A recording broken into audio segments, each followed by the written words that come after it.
building? It's your boy D Friend. What's good? It's your boy B Neil. Back for another episode of Absence Your Podcast. It's been a week. I ain't even been on my own channel in a week, so we here today. Got a couple things to get into, a couple things to discuss.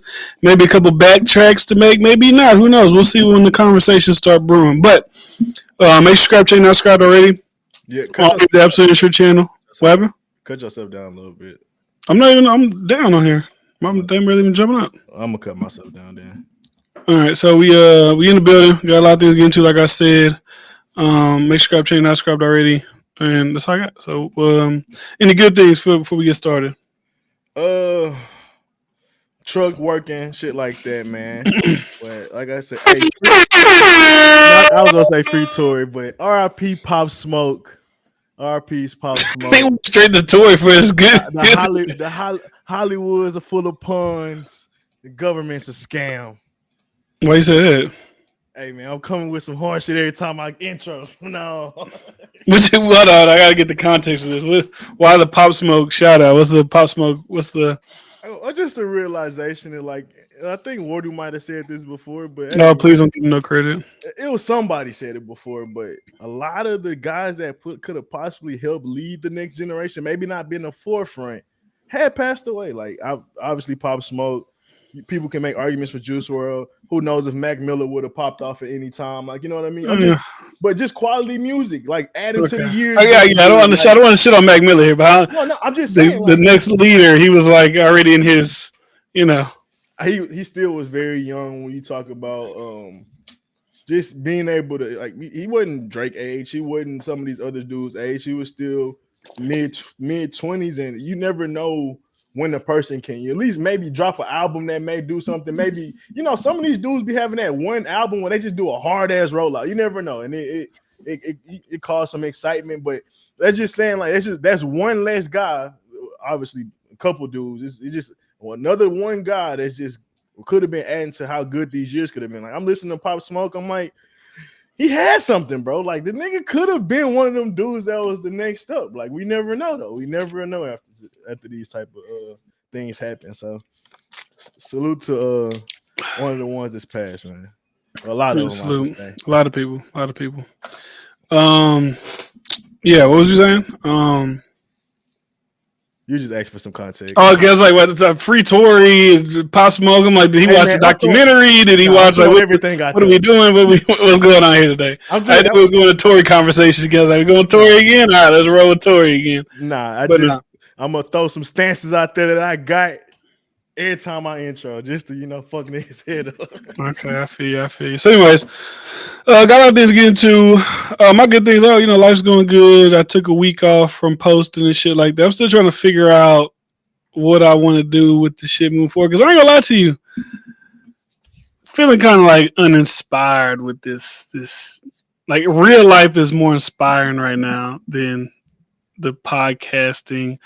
Like, when I'm looking for stories and I'm scrolling through shit and I'm just seeing things, I'm like going on the hip hop page. Okay, what I'm gonna talk about today? I'm Young Blue and Boosie beefing. I don't really give a fuck about that. I see academics, no jumper posting. The Island Boys got a new guy that's gay shit. I'm like, it's like, is there a fucking Sexy Red? I don't give a fuck. I don't know. It's like, I really just, like, I used to be able to force myself to just talk about shit I don't give a fuck about. But now it's kind of hard. I don't know. It just feels like within the past week and a half, I just got the realization it's just hard for me to really talk about shit I really don't give a fuck about. I just can't, for the views, like, it just don't, it's like, it's not a good for my time. It's just like, I don't know. I couldn't be those type of bloggers either. I mean, I understand it. But I also give you this. It just like in sports, it's an off season where you're gonna have some dead topics where you just kind of forcing them. Like, and I mean, some people obviously don't have to be active in that time. Some people take off until they shit back and active, and so I feel like that's appropriate, bro. It's just in hip hop, a lot of shit just not good conversations right now. So there's nothing you can do to force it to be a good convo. Yeah, I'm just like, what can I add? What can I add to this? Like. Even like today, Trail sent me something. It was like I have a conversation about it because it's like, oh yeah, 1090 Jake is exposing people for snitching, but now they got him being exposed for telling on somebody in jail. It's like I get it. Yeah, I told y'all he white boy COINTELPRO exposing rappers, getting memes from it. Cool. The optics I don't fuck with it, but it's like I don't know. I just don't really. I Yeah, don't and what I respect since we venting, I felt like what probably be doing or what I could do on them type of topics, maybe just make a 5-minute video instead of trying to make it, you know, how I go in depth with certain shit, like certain topics, like maybe with like because a lot of red pills do this, like they might make like a compilation of things they react to and make it a 10-minute video versus like one topic or something like, you know, me, if it's one topic, I'm gonna try to make that be pretty You gonna much make the only that thing bitch a I'm talking. 3 hour live stream about that Yeah, that's motherfucker. that's the only thing I'm gonna talk about for the most part. Because I feel like me, how I try to create content, I only try to create content around shit that's trending that I feel like is a good combo. Like I probably could have talked about that girl, but we spent the hour on that on the what's the name. So, but I only try to talk about things that I know that could spark shit. So I mean, I seen it kind of work with the Kevin Samuels and certain trending stuff where it's this thing in the air, so you get clicks just off of that. So that's my approach with just, you know, kind of staying fresh with it. But I was like, to be more consistent with shit I don't care about, maybe I just need to make like a little 5-minute, like I say one little thing about it and get out of there. Just it's in a, you know, it's Yeah, in the maybe the bullshit I don't really care about. I'll make a short about it. yeah, something like that where it's like you still getting content going, but it's not, you know, you ain't got to be exhausted by it type shit. But all right, man, we off the rant. Salute to Zach Thinker in the building, Flying Low in the building, NJ in the building, whoever else in the building, but ain't commenting. So, where we want to go first? We want to go with Deion. We had a lot to say about Deion Sanders. We had a lot of conversation about it. Season has started, and they got a W. I think, you know, we can talk about that first. We can go to that. So, Colorado, TCU, ranked number 17. They lost 45, was it 45-42, I believe? Yeah, they lost by like Came down to the wire. What are your thoughts? What is this? What's your thoughts on the game? Your thoughts on a couple of the players? Where is going for them? What do you think?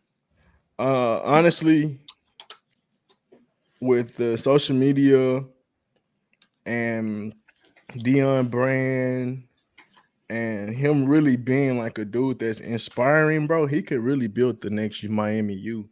Maybe he don't. Maybe after his son leave, he leave Colorado because he might get like a LSU offer or something like that. Like that's been in the air. Like dude just lost to Florida State name and put up a game, and he been having a little bad, you know, career so of late. So I forget the dude's name, but yeah. So maybe he don't stay at Colorado, you know, for the next 2 or 3 years. But I think he got the possibility of having people that really want to play for him, and with his coaching style, with the coaches he got on his staff, bro, he really can create something that's amazing. Now, obviously, his son is great, but I think he'll be able to get the next dude in there that's just like his son, honestly, and similar to like Hunter. Like, bro, he let dudes play two ways. Like, how many coaches let niggas do that? Like I mean, it was always a dream of mine to play both sides of the ball, but high school they don't let you really do that. Like you really gotta be like a special player to them to like, and even then they don't do that shit, bro. Like it's unheard of. Like Travis Hunter, just to get past, you know, what I think Deion and what he could do. Travis Hunter, like we haven't seen a guy like this in years, like 30 plus years. Like if I'm being, we really never seen a guy like this, bro. Where obviously it's one game, but he had over 100 yards, could have had about 152 touchdowns, had pick multiple pass breakups. Like we have never seen a guy play both sides of the field at this level on offense and defense, and especially at the NFL if he go on to keep doing it. Like he really could be this guy that's a LeBron James type of football when it comes to must watch football. But that stops in the NFL though, right? Like Possibly, never know. they're not two sides in the ball in the NFL. Bro, this dude looks special. This dude look like I say this because he didn't get tired. Like he said he could have played a whole another 100 and Yeah, something. niggas say a lot of shit. But now I'm watching him, bro. Like I'm like, when he? No, I watched the game. He was up, but niggas say a lot of shit. He didn't look tired though. He didn't look like in the fourth. He didn't look sluggish. Like he's still making plays. Like I think it opens. My point is, in the NFL, I don't think they're like, oh yeah, Trav, you're gonna play both like full time. I don't think so. I think he can because it's the difference from a can and if they're gonna actually let him do it. So the reason I'm saying that is because obviously what you said is correct, but the reason I'm saying I think he can, because I think it's a new lane opening up for this because they've been having new specialty type roles where they kind of redefining, certain roles. Like sometimes you're not really a DN, you're an edge. Like they got these new roles and different things like that where maybe it's a package. Like for the longest, bro, quarterbacks running outside the pocket was really like a sin. Like running out the pocket too much, you were seen as like not a top echelon quarterback. I like him wide and sit in the pocket. That's what the traditional quarterback was and what people respected. But like now you just sit in the pocket, you might slide in the draft. Like you got to be able to move around. So like things change in the NFL.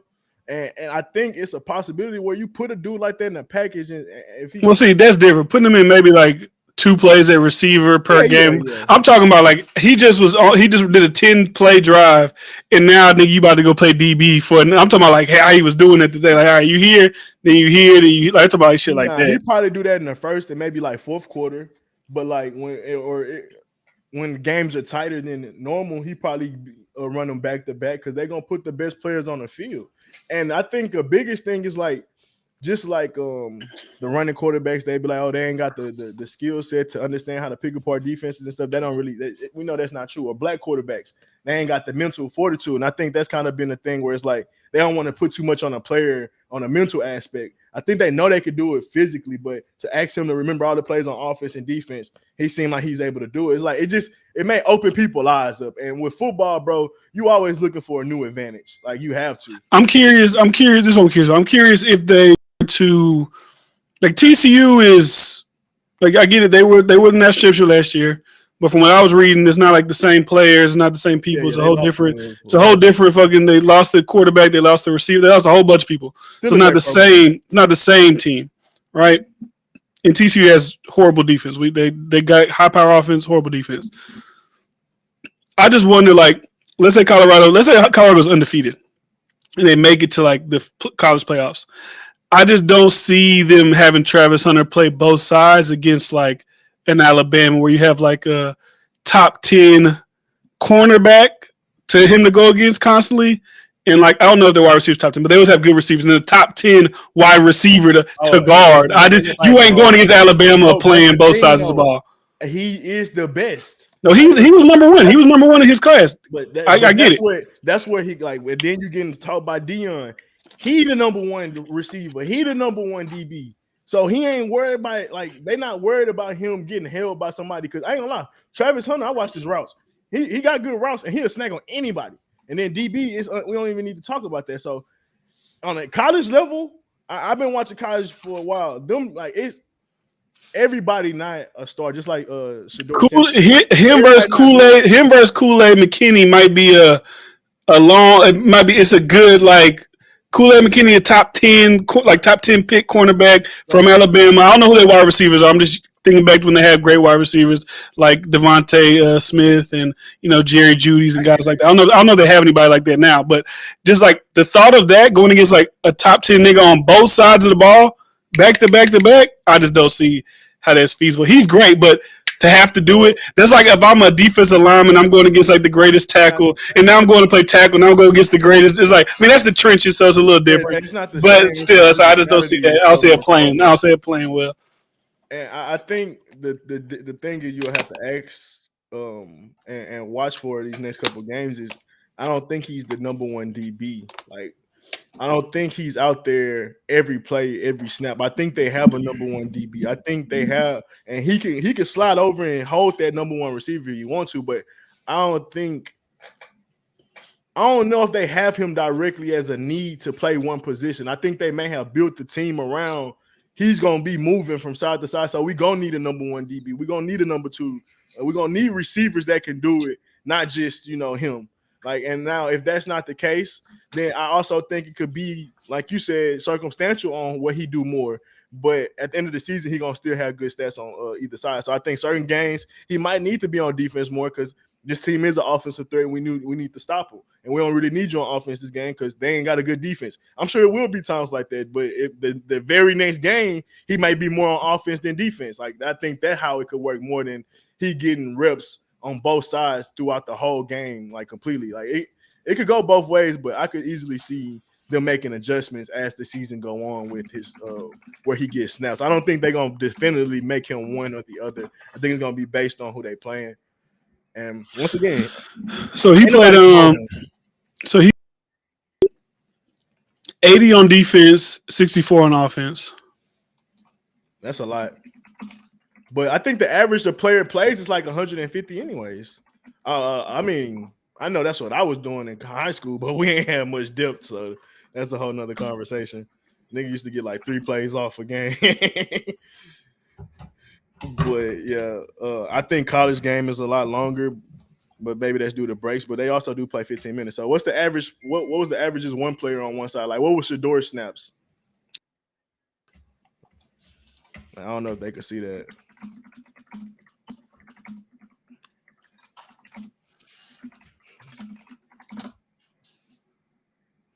Because I don't know. I feel like if he could stay in that sweet spot of like maybe not even 100 and what that was, you said 80 and 60. So that's what 140. Like let's say he around 120-ish. Like, and he making plays. Like literally when he in, they gonna design some shit where he a distraction or he gonna make something happen. So it ain't like he gotta play every down. But they gonna use him, bro. They gonna use him for sure. Excuse me. It don't show his exact. It don't show his exact amount of plays that he did. I'm gonna just Shador. look at average reps for But yeah, anyways, yeah, I just don't. I don't. I feel like maybe as the team grows, like let's say they do great this year. Let's say they go like 9 and whatever, and a lot of transfer players or top players come out of high school. Like you know what? Hey, I would like to play there. And they get like a top wide receiver, and they already got the number 1 cornerback coming from this class coming there next year. So you'll have Hunter and that guy. So maybe like okay, maybe we'll use you less on defense because we got homeboy too. We'll give you a little bit. You still play 2 ways, but we'll give you a little bit of break because now we got a lockdown corner for every snap on defense, or vice versa. We have like a true number 1 wide receiver at all times. So so maybe it like dwindles down as he gets further into his college career. He was pushing the max for sure. The average is 67 to 85. Yeah, so he's down there playing every down on offense and every play on defense. Yeah, I mean that's crazy, but I think a person has that wind, and you like we said, bro, or like I said, athletics is constantly changing, it's constantly developing, it's constantly evolving. Dudes are constantly getting better. Maybe we get into a point where athletes are so in shape, so in tune with their bodies as far as the proteins and different things they can take. Maybe they can start stretching themselves out more than, especially at the skill positions. Like, I think it's a lot easier and a lot less banging up where they'll take so many hits and stuff like that. Because like when he get hit, it's gonna be 1-on-1 versus safety or something like that. Unless it's across the middle, and he ain't doing too much tackling. He there for breaking up plays. But if he was like a linebacker and he was trying to play running back too, that shit wouldn't work. Like that's too much. would be fucked up, bro. That's too much. It's definitely a special circumstance type thing. Yeah, but he's great. He's good. Shador Sanders was great. Broke the record. 510 passing yards, 4 touchdowns. What do you think their record gonna be? I had their thing pulled up. Let me see. Colorado football. I think they maybe schedule. lose 1 game. You think they go 11 in USC, bro? Damn, my shit cut off. Damn. Caleb Williams great, but UFC is known to fold every year. They supposed to have a good team, and they end up losing 3-4 of them. They'll use I don't know if they lost to UCLA last year or they almost lost to them, but yeah, the Pac-12. There's no one dominant in the Pac-12, and Shador Sanders is just as good a quarterback as any other quarterback when you need him. Like Caleb, he's like Patrick Mahomes. He can do anything, but for as far as what you need a quarterback to do to win, he's just as good as any other quarterback. And like he got some stars on the other side of the field that's gonna make plays. Like besides them dudes, like there's a white boy at safety making plays. The running back look good, and that's just 1 game. Who knows if there's any other dudes that may start to stand out too. So yeah, I mean it might benefit. Like I said, I don't know too many. The only niggas in the Pac-12 I know is the Caleb Williams guy. So they got to play number 13 Oregon. How good is Oregon? They usually always have a good offense. I don't know about their defense. They got to play Oregon State 16. They got to play Utah, who's 12. I think Utah was undefeated last year, right? Yeah, that's probably gonna be one of the harder games. I think whenever they Almost like find somebody probably who's got a better because TCU never has a good defense. They find somebody with a defense. nobody in the That's where they might run into trouble. I don't know who in the Pac-12 has a defense, that but ain't gonna happen till they make it to the Final Four and they go against the SEC team because that SEC the only teams that play defense, and that ain't every game either. Sometimes they'll get toast too. yeah, I think it just depends on Yeah, you got because it look like they could score. It just depends on because it looked like from that TCU, but TCU's always high, whatever. Like their defense isn't the greatest, and people keep boiling down to obviously the trenches. They don't have yeah, the but D they tackles at the moment. They don't have the whatever at the moment. I just don't know who everybody else has. And I'm not a Pac-12 analyst now. Maybe a Pac-12 analyst like, well, actually, Oregon has Eric Armstead, the 6'7" defensive end, who's going to tear through Colorado's left. I don't know who they got, but just off numbers or looking at it, they lose against UCLA or Stanford or Arizona State or Colorado State. Like, the only people I can really look at is the ranked people. I mean, there's TCU, but it's like I can only think of maybe 3 games if they do lose Utah, Oregon State, USC, and maybe Oregon. So 4 games. yeah, I don't think that. I think they just gonna. I think Deion gonna out prepare and out coach dudes like Sanders. Like Zaire said, he's so surgical, bro. He's had an NFL one of the probably the best defensive players of all, one of the least top 5 defensive players of all time, showing him what defense is gonna try to do against him and all this other different shit. Like that's the perfect type of person for a quarterback, honestly. Obviously, besides a quarterback coach or something like that. But yeah, I ain't gonna lie, I might be speaking too soon. I just pray it don't come crashing and burning this Saturday against Nebraska. Nah, for sure not. I mean, I don't think they'll come down crashing and burning. Not if you can be a team like TCU. Nebraska ain't been good like that in years, but they will run the ball. If they make the game ugly, I can see how they could lose the game. But like I said, I think them guys are so explosive. And I was gonna say I might be reaching on Shador, but he might have a RG3 type season. Like I want to say Johnny Manziel, but Johnny Manziel's season was so exciting. I don't want to like conflate those two different things. But I just like talk about. Like, I think he could have a dominating year, like on some Cam Newton shit. Like I think he could really run this season where he's unstoppable. Nebraska got Matt Rule as the coach. Matt Rule, he was coaching the Panthers, right? That's who he was coaching before he went back to college, if I'm not mistaken. Okay, we'll see. Like I said, if they run into a stiff defense, when I think about Nebraska, I think of defense, but we'll see. But I guess it'd be like, can your offense score? Because Nebraska lost last week to Minnesota. It was 10-13. So To who? Minnesota. Oh yeah, no, they're not good. Minnesota's a good run team. Shout out to them. My brother's about to go there. He just said it's too cold, but yeah, Nebraska. But we can't. Shit happens in college. Like I remember that's a long time ago. When I forgot who lost to Appalachian State their first game. A lot of shit happens in college football. You never know. Like, who did Duke beat? Duke beat Clemson, right? Yeah, but like the niggas think Duke is what people think about Duke is Duke like got this hype around them now. They're gonna be fucking college football playoffs and all this type of shit. Because who would you think is better, Clemson or fucking TCU? Probably TCU right now. Clemson, I guess Clemson was ranked higher, so I mean, I guess, but only reason TCU wasn't ranked so high, I guess, because they lost players. But I mean, TCU played a better year last year than Clemson, so I would have. But Duke, like, if you last year, I ain't gonna sit up here and say they was the best, but bro, they had some games where they scored a lot of points and they could put up points. Like they had a decent team. I watched them a couple different games just because that was like the only team on at the time, but I'm trying to look up Nebraska record last year. Duke last year, they lost to Kansas. They lost to Georgia Tech. They lost to. They were 5. They was 9-4 last year. Like, yeah, they lost to Pittsburgh. Over 500. They were 5-1 at home, and they was at home last game. So it's like they played that. It's a sleeper team, but Duke had some good games last year. I watched, but where's Nebraska? Where are they at? Nebraska. Yeah, they were 3-6 last year. Minnesota was 5-4 last year.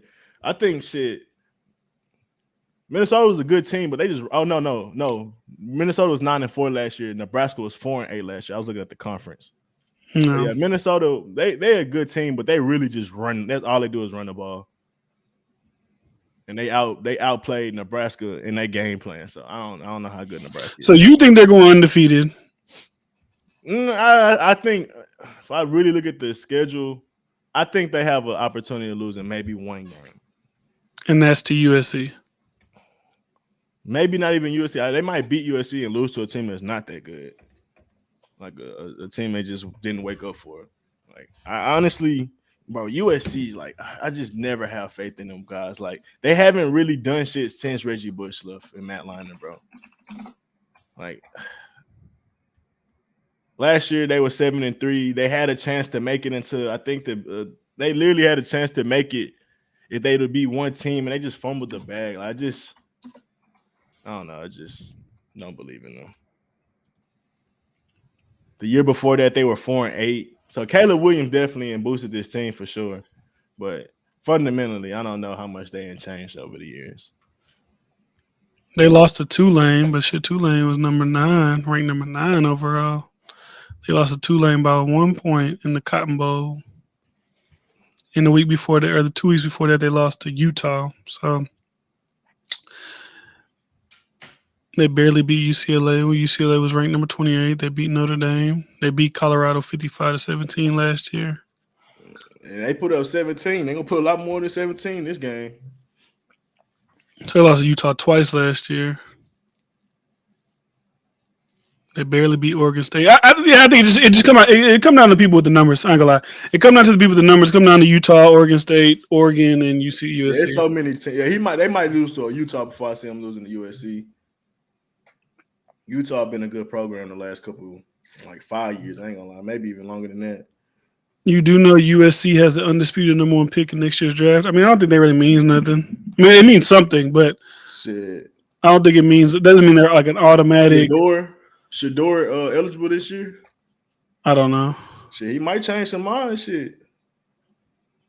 Well, I don't know. The media's hyped up Caleb Williams to be the next Patrick Mahomes. I think he's pretty much like certified, like probably the guy for most people. Shador might have that year. But now it could easily be like because Andrew Luck didn't have nowhere near as a year as RG3, and he still got selected before him. So I get it. There's plenty of quarterbacks you ain't never heard of. Be like the top fucking. There's quarterbacks on teams that ain't even that great that are like projected to be the top. Whatchamacallit? Yeah, I can't argue that one. So I wouldn't even, But my thing is like saying he's undisputed number 1 too. Is like there's plenty of people that we seen on number 1, and their college team wasn't like the fucking. What am I saying? Yeah, the best team in college football, or whatever. Like Stetson Bennett won. Granted, Georgia's defense is crazy, but he won national championship back to back, and he fucking got picked like sixth round. Yeah. All right. So they probably lose 4 games. If so, let's just. I'm gonna roll with that one. 9-4, not a bad record. 9-4. This was a 9-4. If they go 9-4, they're gonna pick up a whole bunch of transfers, and they're gonna get a whole bunch of people on signing day wanting to go with them. Just because a lot of people nowadays, it's like a social media thing. Like, oh, this is the most popular team in America. Why would I not want to go there? And if I go there, I know all eyes are gonna be on me. Why would I not go there? So that's why I see a lot of all eyes is on Deion for sure, and that's like you said, that's huge. Yeah.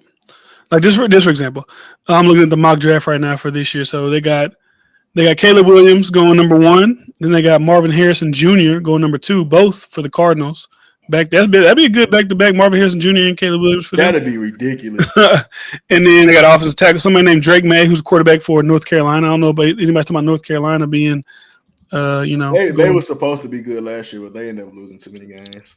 And then they got Bo Nix, who from Oregon, who Colorado has to play. He's in the top 15 quarterback for the draft next year. And then J.J. McCarthy from Michigan. I'm just talking about quarterbacks, really. Michael Penix from Washington, who's a quarterback. Never heard of him, but, salute to him. But, yeah, I can see Shedeur. Like, I don't know if Shedeur Sanders is eligible. Like I said, I don't know these people. I'm not a scout, so I don't know who Michael Penix Jr. is. But if Shedeur Sanders can go like 10-3, 9-4, and show that he's got this laser arm and all this type of shit, he could creep his way into the top first round. Yeah, I I can agree. see it taking place. Oh, actually, okay, my bad. He already creeped into the first round. According to this mock draft by CBS, Shador Sanders, round one, pick number 29 by the San Francisco 49ers. So he's first round pick, according to CBS. So Didn't Deion Sanders play for 49ers? at some point, I think, yeah, I believe so, yeah. So look, salute to Shador. One game and he's already, you know, a top first round draft pick in the NFL. So, anyways, let's go on the docket, man. What else we got on the docket for tonight? Do we want to talk about the Brick Girl again? I mean, we kind of like ran it dry last night with Wardo and them. It wasn't on our show, but I mean, I don't know if you want to. I mean, I don't really got much to say about it anymore. Okay, we just spent the block on that one already, so we good. Um, What was Drake the season Drake like? announced Drake announced his album is coming out September 22nd, so that's pretty much confirmed. We'll be obviously live for that whenever it does drop. Hopefully, it's not another playing games type of shit and it never drops, but we'll be here for that. We've already went through expectations, so we ain't gonna run the Drake conversation dry. At this point, I'm just like, we'll see what happens whenever it drops. Like I'm just like, all right, I'm cool. He had a video with Lil Yachty recently or something. Oh yeah, he was filming the Lyrical Lemonade video supposedly with Cole Bennett and Lil Yachty was in it, and people was like hiding in the bushes recording shit, and I just don't know. I just don't like for a Drake rollout, and like the first thing that I see or hear is like, oh look, it's me and Yachty. Like the Cole Bennett shit cool, like Lyrical Lemonade. Drake doing Lyrical Lemonade is kind of like a legendary thing for Cole Bennett and his whole brand, but like I just don't really care for the Lil Yachty Drake shit. I get that's his best friend and he wants to, I don't know, help him out or whatever he wants to do with him, but I just don't. That shit don't excite me. Like, ooh, Lil Yachty and Nah, Drake. I think just off of Yachty recent videos, he got some creativity to him. So maybe that's what I mean. Drake got him in the corner for, especially him being in a video. And I wouldn't be mad at that because I said if you look at Yachty recent videos, like the last 3 or 4, like they're very colorful, they're very themed out.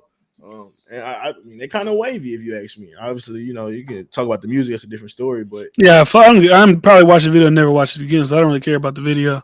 I care about the music. And I last just three don't. songs wasn't that bad though. Yeah, I don't care for him and Drake. Honestly, it's not mine. Like, especially when Drake's talking about, I'm going back to the Drake y'all want. Like, when I think of that Drake, I don't think about Lil Yachty. Hey, if he have him on the album, man, it better be the best Yachty verse ever. Best Yachty hook ever. That's all I don't need. I don't need it, but that's all I ask. If you gonna put these niggas I don't really fuck with, the niggas better deliver, bro. And what they be saying when boys be going up there to we're here. What's that guy name? We're here. We're He here. do the freestyles. Niggas be doing the freestyles. Funk Flex. Yo, niggas be like, hey man, fuck, you just letting any niggas come up here. You gotta start letting niggas just come up here just because they want Yeah. to come up here. They gotta be able to do something when they get up here. That's how What I you feel think? about What you that think guy. Lil Yachty got on Drake? You think like what he got on this nigga? He got some. He filmed this nigga doing something at the Illuminati party or something. I don't know something Nah, about I this think nigga. Lil Yachty just a cool dude as far as like He not too industry maybe. yeah. I think he just He a regular guy. and he like the rap Tyler the Creator more. Like he you know what I mean? Like as far as like he's kind of weird, but he's accepted. And I feel like, Drake like niggas like that. That's right up Drake alley. All I'm saying is if because they announced it, if there's this Yachty shit, it needs to at least be some J Cole shit. It's like y'all said it, we got it, we're working, yada yada yada. Like you know, Niggas was on you brought the nigga out. you was out to his show, he come out to your show. Like come on, bro. Like nigga putting all this work for Yachty. Fuck all that. Where J Cole at? That's a good. Fuck it. Even bring Kendrick Lamar ass. I gotta hear. Let's bring y'all back. We talking about the old shit. Let's bring it. Come on. We got the more poetic justices and bring them back. I'm about to fantasy league rap real quick. Hey nigga, y'all niggas want to do 2 million first week, nigga. We need a Drake Kendrick J. Cole project. That hoe would go ridiculous. That Like a full thing with them three. I'm a little sick, y'all keep coughing, but yeah, for sure. Like that'll be go crazy. Obviously, What would they even sound like? I mean, when you got Drake as the mediator to sound, like he could make anything damn near sound good. And you got two dudes that really can rap on any type of beat if you really ask them to. I think it's gonna be great. As long as Drake curating the sound, long, I don't need the J Cole. I don't need the J Cole production. I damn sure don't need whatever sporadic shit Kendrick might throw at the wall.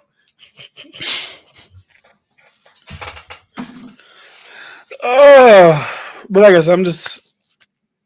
I don't really have any. I don't know. I'm just so. I don't know. I'm just like so fucking dissociated from this shit. I just don't. I have no expectations for it.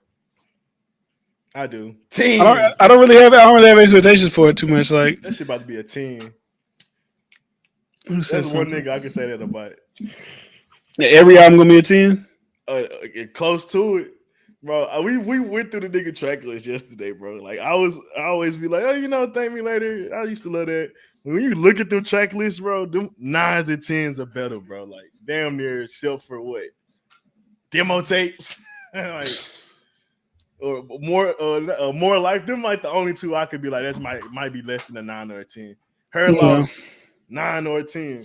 Ooh, Drake and Doja Cat and Drake releasing on the same day. Who's gonna sell more, Doja Cat or Drake?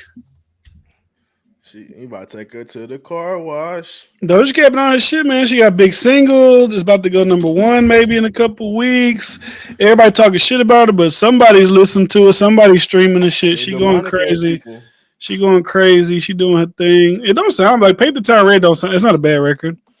The new Demon shit. I ain't really. I mean, I heard it like, but I haven't really honed in on it. But yeah, Doja Cat. She don't make bad music. She's a demon. She's one of the most popular artists in the world right now. So I think she'll drop her album. She'll do good. She'll probably do one. She'll do one song. She'll be the next female. I don't want to say rapper, but she'll be rapping to be able to do 100K. To do 100K. I don't think people. She's not ever really been introduced to the rap world as like a rapper. Like.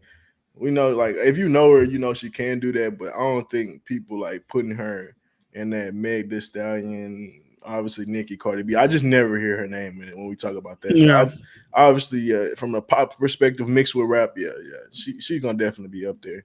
She has that perfect Lady Gaga shit going on right now. Yeah, that's pretty much how you could like define not define her music style, but define like what she has. Like everything around her is going on right now. Yeah. Like she's like a Lady Gaga of pop rap. Yeah, pretty much. So yeah, salute to her for dropping on the same day as Drake. I'm sure she doesn't give a fuck about none of that. So he'll drop, and we'll see what happens. I'm still predicting about 350, 400. Me personally, I don't really think that hurts people unless you just don't drop good music or you just maybe like an irrelevant name. But if it's two big people dropping, I think that makes it can only make it better because people are gonna they want to. I mean, I don't know who's comparing Drake and Doja Cat, but they'll go listen to both of them. Like, okay, listen to Drake shit, or okay, listen to Doja. Let me see what Drake doing, or let me go see what she doing. So I could add to it, especially if it's like you said, especially if it's good, then you really can't lose. Doja Demon's her best song ever, or her best song that she put out in like about the 3 songs that she's put out, I think, so far this year. I would say I don't know about that one, but salute to Doja Cat, man. She's gonna do what she gonna do. Or more, I'm just thinking of how, like where she like translate to, like a Post Malone. Like people know he rap, but it's like I don't know if they put him in that direct category. Yeah, but I wouldn't say people put her in a. Trying to think of pop. Who her? Yeah, that's what I thought you. No. But like, because I'm thinking like. I can see Post Malone, the people putting Post Malone in the pop nigga lane, right? Like, but for her, it's like I don't see her like. I'm trying to think of like pop star women, like an Olivia Rodrigo type of chick, or like a Selena Gomez. I don't see them put her there, and also I don't see they're not putting her in the SZA R&B type. So that she's kind of just like, out there, Lamar in her own world, doing her own thing. Positionless music. She done went from bitch I'm a cow to being one of the big. Like, who would have thought? Like when that shit came out, who would have thought she would turn out to be who she is right now? I didn't see it coming. I'll tell you. Who would have thought? Who would have thought? It Because like I makes said, sense now when you look back. But her album was an album that came out in 28. Was it 2018? She dropped the album. She dropped some shit in 2018. Because I remember we was on a honeymoon and Carla was playing. I was like, "This Doja Cat, like the bitch I'm a cow." All right, it's not bad. It's pretty good. who knew the racist girl that like race bait and shit was gonna make it? Who would have fucking thunk it? But yeah, salute to her. Bald headed bitch. Damn. Oh, she deserves it. What she do? She be in them racist chats. What she be doing with it? She be like, You don't remember them old clips of that shit? I never watched the clip. I heard people talk about it. I never like dove Yeah, into it. nah, she was entertaining these people that would talk down on black men and all type of shit. Like casually laugh at it. Like I think even people talk about her husband even being a little shiesty with that shit. But I ain't really reached. I ain't went into the husband, so I ain't gonna speak on that too. Yeah, she definitely not a respectable person in my eyes. Devil worshiper. Yeah. She deserves it. She be alright. She's still gonna be one of the biggest artists in the world. Of course, she sold her soul. You said demons or for all the dogs. You think Drake? Do you think Drake is the most successful industry plant ever? I was talking on that with Decal. Like if he is, I mean, I guess, but I just don't. When I look at industry plant, I look at it as like you contribute nothing to the industry and you have to be planted there. Like I low key think what Drake did was organic. I even argue with me and Decal said the same thing. It's like you could even argue it was harder for Drake than him being an industry plant because like who thought the kid from Degrassi was gonna get accepted into rap and being one of the top dudes? Like I feel like that would have been more of a negative, even though he was kind of in the industry already. You know what I mean? Because like DDG, like I don't think people gonna take him seriously. You know what I mean? To that level. So I think and you could look at him like, oh, you already had fame. So it could have been an easy transition. It's like rap not that easy, especially when you was like I could see if he was acting in a role where he was like gangster and shit. It was like nerd, wheelchair Jimmy, like the most unseriously like taking dude, no rhythm, like corny looking dude. Like now he's the most live dude ever. So if you want to call him industry plant, maybe, but I think he really did it more organically because I ain't gonna lie to you, and I'm from a place that's white. I don't know anybody that watched Degrassi when we were growing up. I didn't watch it. I Is think that like a Canadian thing, or is that like an American? Like, I know Degrassi was big. Don't get me wrong, but I don't know anybody who's ever like. You remember that scene from Degrassi where like I don't. The only thing I know about Degrassi is Drake getting shot, and like, that's only because he became Drake. And it was older than us. Like it wasn't out when we was like, you know what I mean? Like, but I mean, Drake's what we're 29. Drake's 30. What 5? He's only 6 years older than us. So it's like he had to be like. I mean, or maybe it was. I don't know. I guess he'd had to be like 16. We was like 10 or something, or 9. I don't think he was that old. He was like I guess like 13, 14. So I guess so. Now I think I thought Degrassi was like a cable thing. I didn't have cable. I thought it was like, you know, shit like that. I don't know. But I don't know nobody that personally watched Degrassi either. I watched that just Declassified School Survival Guide before I watched Degrassi. But Degrassi was like when that was out like in the 90s though, right? Or like early 2000. I guess if it was out in the early 2000s, I guess.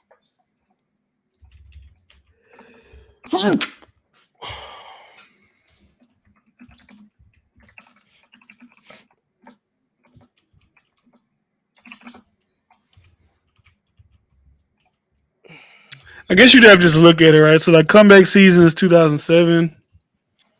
Yeah, they say Degrassi. Oh no, that's something else. 2001. Yeah, I definitely Room for Improvement was 2006. I mean, he was dropping shit before, you know. He started getting the real because I'm not the one of these Drake niggas that like I wasn't on no Room for Improvement. I wasn't even like that wasn't my shit. I feel like I didn't really get onto the Drake shit till like Thank Me Later. Like the only shit from So Far Gone I had heard was because I used to hang out with I don't know if you remember him, but everybody used to call him Snoop. He used to play November 18th, but that's like the first Drake shit I ever heard in my life was November 18th. And like I said, I just know when I heard him Thank Me Later and he had like Alicia Keys and all that, I'm like, how the fuck this nigga get all these people? But obviously he been doing his shit 2006, 2007, 2009. So yeah, I think you know. I think he did the right things. He went down. He got discovered by Jay Prince and them. He went down. They used his connections, and it took Wayne a couple of times before listening to Drake because it wasn't the first time Wayne heard Drake. He was like, "Yeah, I'm gonna sign him." And once he got that Wayne co-signing, that's what skyrocketed him. But he had to work to get there. Like Wayne ain't just about to. I mean, it's hard to say that because he has just signed some like random ass niggas. But earlier in his career, maybe he was taking a little more serious because you gotta think like his first couple of dudes was all fire. Well, not dudes. Let's just say Nicki, Drake, Tyga. Like they all was hot. So maybe he was taking who he, a little more seriously. But yeah, I think if you want to say he was industry playing, because Wayne was like, I guess he was putting in work before that. Maybe even Trey Songz, maybe, but him and Trey Songz were still kind of young at the time. So I don't know. I thought Trey Songz was already Trey Songz by the time he worked with Drake. yeah, well, like Replacement Girl, and it was another song he dropped. Like, yeah, Trey Songz was definitely bigger at the time, but I don't think that's like Trey Songz doing a feature with Drake. It's like, oh, Drake was the industry playing for sure. Like, I think Drake was paying people. Like, I think Drake was like, I remember he said in a recent song, he was like, "What if I'd have spent that check on a car instead of paying for a verse? You niggas, he was just saying niggas backwards or something. I forget what song. It was on Her Loss though. Like he was paying for verses, he was paying for people to be on this shit, and he was producing. So I wouldn't call him industry plant. Man, I don't give a fuck. He's like the greatest artist of all time, so that wouldn't even matter. Because a lot of industry players that can't produce over that range of time, like he can. So yeah, and I think at some point or another, everybody on that level had to have somebody that brought them into the game because there's so many people that rap, there's so many people with talent. Obviously, the Luders, the game, all these people are great, but it still takes somebody seeing them and believing in them to put them in that level and put them in them yeah, positions. Kendrick's great. He gets anointed by Dr. Dre. J. Cole's great. He link up with Jay Z. Like you know, But Jay Z could have easily ignored him. It was days where he said he was out there for days, like trying to get Jay Z attention. So he could have just been one of them niggas. Like at some point, everybody needs some type of grace. like that's what I be wondering. I be wondering like different people put in different situations. Would they be like what they are? Like what? Like you're a fan of him and you listen to all this shit. So I'd ask you more than like I don't know. Like what's the biggest difference to you between J Cole and Big Crit? Like is there like a drastic difference in just ability to make music, sound, rapping ability, flow? Like is there like a drastic difference in these two people, or do you think it's more like he's here, perfect time, perfect moment? Obviously he's tied to Drake and Kendrick, so that kind of. What do you think? I don't think he ever. I don't think he ever got that cosign to a point where he was put in the mainstream. Like he was already like known in like the South and shit like that. So yeah, I don't know. Like That's what I'm saying. Like, so, like I said, besides like getting a look or getting whatever, like just them two as art, like strip down everything you signed to rock. They just them two as artists. There's nothing. You don't think there's like such a skill difference between the two to where J. Cole should nah, be this massive legacy and Big Crit could be like he's still great. They respect him, but he's obviously not. Nobody's mentioned him with Drake's and Kendrick's and top this of all time. yeah, no, I don't think it's that big of a difference. I think even from the time, like you seen a big drop off after he got like on his own and got independent too. Like his shit stopped getting pushed is even more than it. Like I really wasn't getting pushed that much, but yeah, I obviously, yeah, I think that's a thing. I think that's the thing. Like if he get pushed, if he get on with Jay Z, get on with somebody that's huge that got that touch, like yeah, it's gonna be different. I really believe that. Like I don't know. Maybe if you can say that for somebody like a Tory Lanez, because like I like Big Crit, like he do got hits to me, but maybe if you put on the mainstream level, you like kind of forced to make certain hits that more people like, so maybe they'd even bring out certain shit as well. But like Tory Lanez is a good example. I think he got all type of music that would be easily digestible, and I think if he did get that co-signed by like say Drake picked him up and they did some shit like him and Drake did a project or something like that, or Wayne.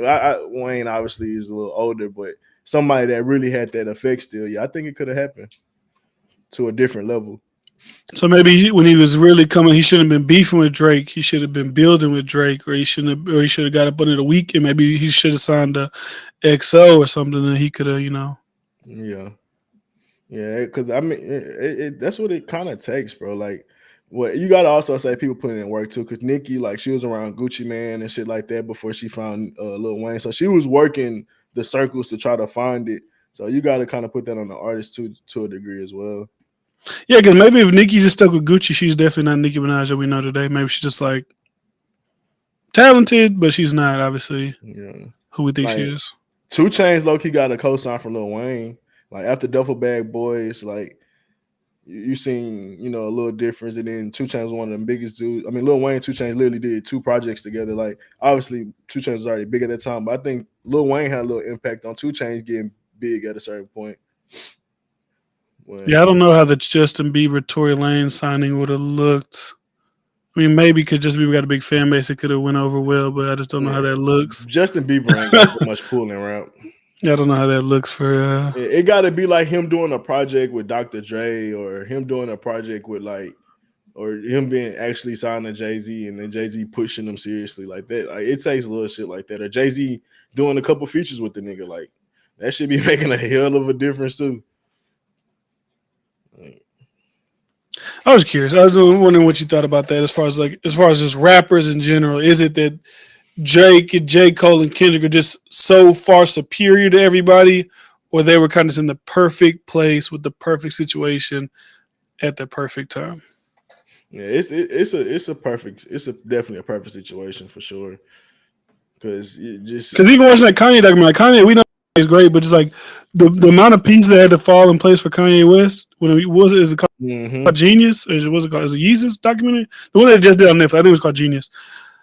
Just all the shit he had to do, like he run through Rock Nation. Hey, and listen to this. Like the nigga didn't even check. They was like, they was acting like they was like getting give a fuck. Like, bro, y'all don't know y'all don't see who y'all got. Like now you can see who you got here, but like at the time it was just like, all right, nigga, come on, like, get the fuck out the way. It's crazy because he was making great music. Like, yeah, the shit sounded great when he was playing in the offices, and they was kind of just like, all right, Kanye, it's the 50th time you played this. Like, all right, bro. Even outside of that, though, like, because that's his music. Like, he was already making good music for other niggas. Oh, yeah, like for Jay-Z. I wouldn't think he could do that. Like, it just, not to even give him a chance is crazy. But, yeah, it's like a Partisan Fontaine. Like, I heard his, like, Robert told me to listen to his shit. I liked some of his shit. He got 2 cell phones.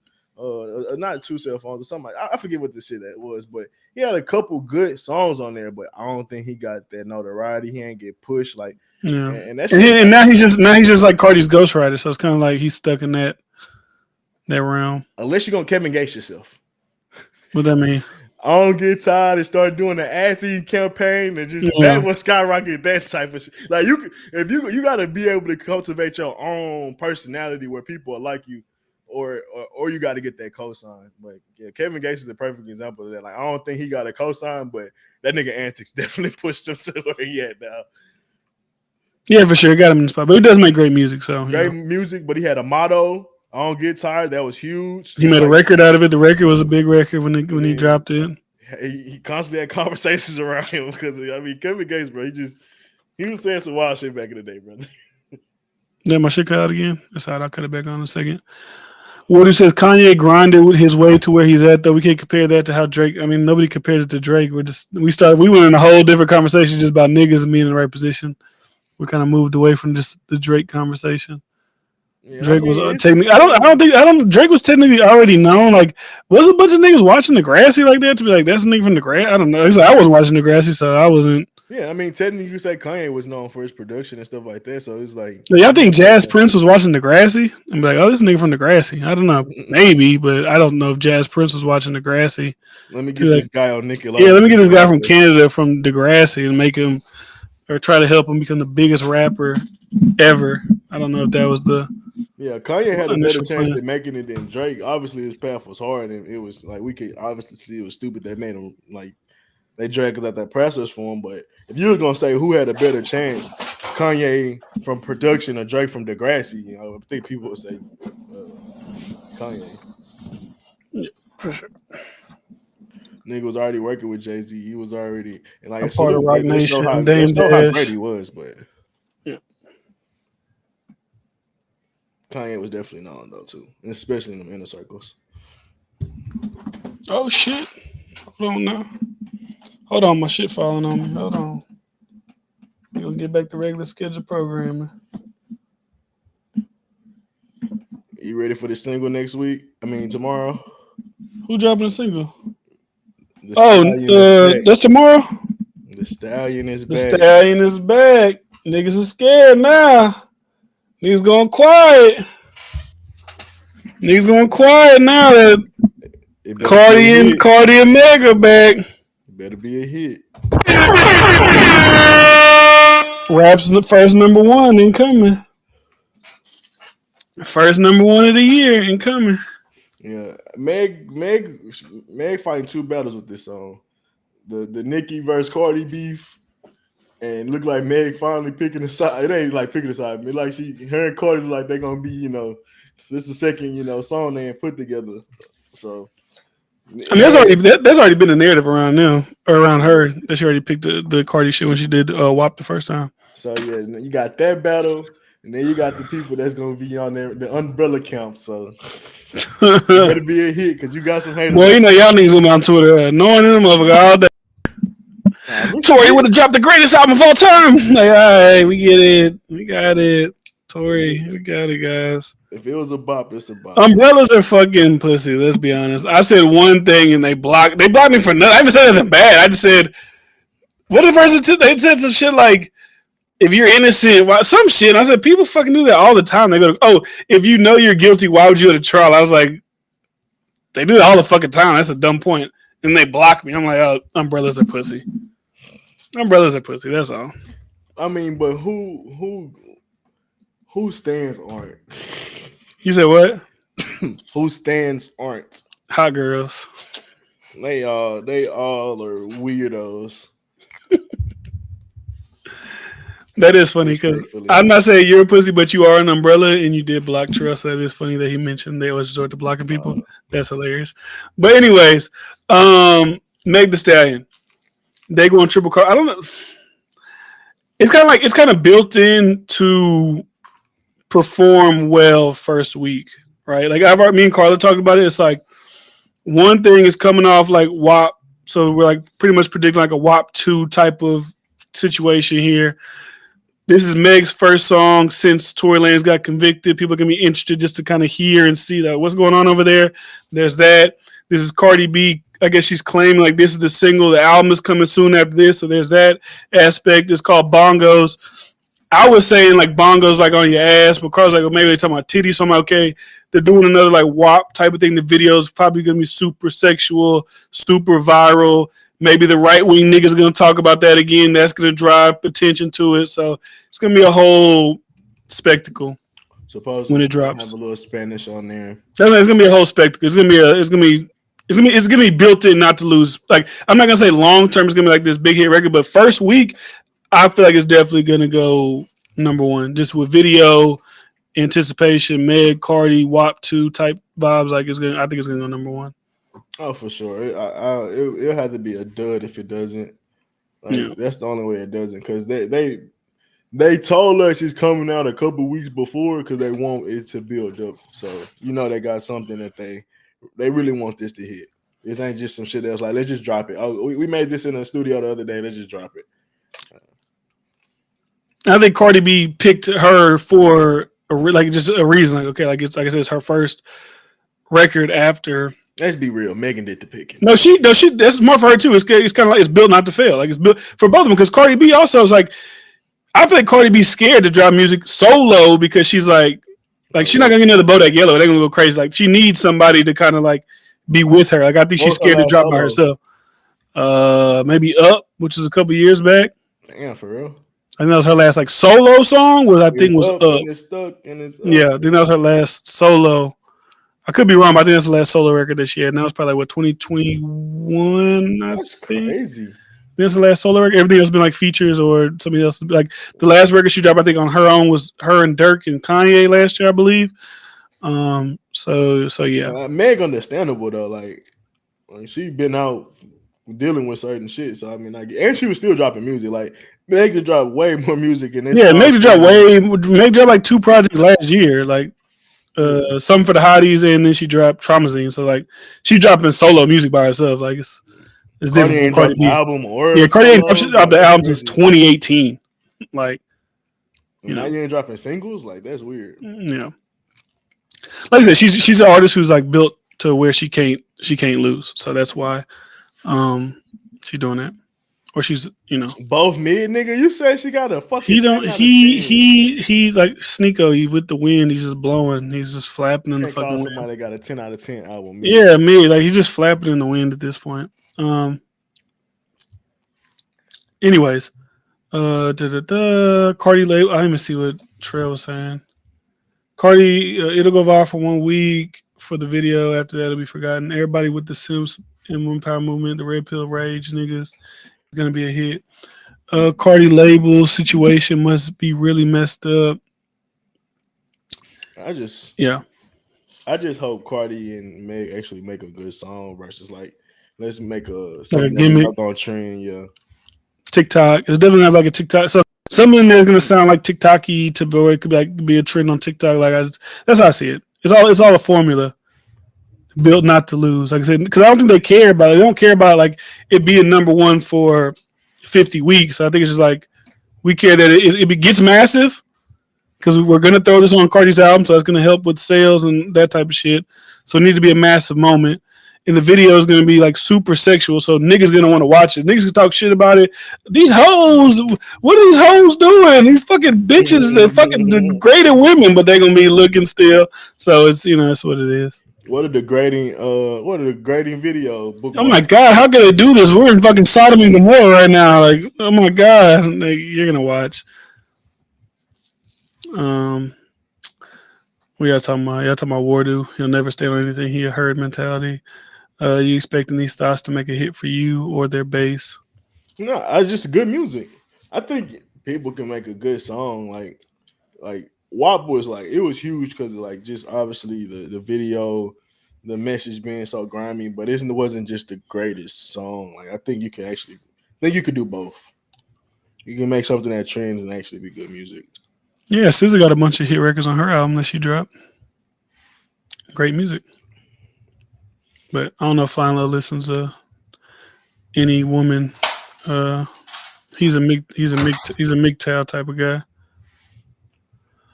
Wardu follow whatever someone else is say. None of these hoes sell. I don't know how we can say that. They don't sell. I mean, none of the new girls really sell. Cardi B definitely doing over 100K when she drop her album. That's like, I can lock that in. She's doing over 100K. Women got better rollouts than dudes these days. Yeah. Just throwing ass. That's the rollout. Even like Sexy Red, anointed now. Like she got a remix coming out with fuck is his name? Lil Durk on her song Hellcats and SRT. And she's also with Lotto on the Eggplants and was it Peaches Eggplants remix? Gorilla was never a thing, bro. No, Glorilla was a thing. I'm not gonna say she wasn't a thing. She was a thing. Definitely. One hit wonder. She had two. What was the other one? Tomorrow. A year later. That was the same year. What are you talking about? I thought it dropped recently. No, you dropped last year. Dropped the same year as FNF. You can say Cardi B's maybe drove it, but did she do a remix or something later on? Yeah, like she had it first, and then Cardi B hopped on the. That's why it's so refreshing my memory. But it was still the same year though. Still like at the end of the year, because we had it in the end of the year award show for like verse. Yeah, because Cardi B was impactful. People was talking about it. She got carried. Sexy Red only sold 8K. Anointed my ass. She just an industry plant. Industry plants can still be anointed. I think they grade women differently than they do guys. Like they're not looking for the girls to sell like 150,000 albums. They're looking for them to have moments, to be talked about, to have these singles pop off for a little bit, and then they move on to the next single. Let's sell sex around this one. So, who said these? What do you got there? You did say that. Gorilla. I didn't say that. I didn't say Glorilla sells. You said she wasn't a thing. No, that she wasn't a thing. Yeah. You can't say she wasn't a thing. That just doesn't make any. It just makes no sense to say she wasn't a thing. Like that makes zero sense. The first song wasn't good. That was one of the biggest songs of the year. Like, what are you talking about? Because niggas is bots. It don't matter what. It doesn't matter the reason. That's like what it was. Man, hey, It doesn't social matter what. It doesn't matter the reason you say because it is what it is. niggas don't like drawing correlations to why they just disappeared all of a sudden.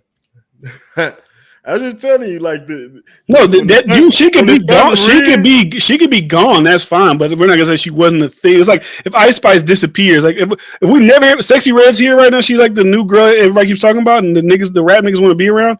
If we never hear from Ice Spice again, we're not gonna say Ice Spice didn't do anything. That just makes no sense. That doesn't make sense. That's just like that's like a dumb statement. That doesn't make any sense to say she would. Like you can't say the person this is like I could never say NBA Youngboy wasn't a thing. I don't agree. Like he never like his albums aren't super impactful. His music isn't to me isn't super impactful. Different. I'm just making it like you just still can't say they're not a thing. That I don't think are really rappers. Like come on, bro. But that doesn't mean they're not a thing. That's my point. Like I'm getting to the technical of a thing. Yeah, most people wouldn't say Ice Spice isn't a thing. They wouldn't say that because this doesn't make sense. Most people would be like, they wouldn't say that because it doesn't make sense. Pushed to the forefront, like they're trying to make us like her. Like I said, regardless of the circumstances around it, it's still a thing. Yeah, is what I'm saying. The thing is very general, so we can argue this all day. But like I said, irrelevant. It doesn't. I didn't say they're the greatest rappers of this generation. They're fucking okay.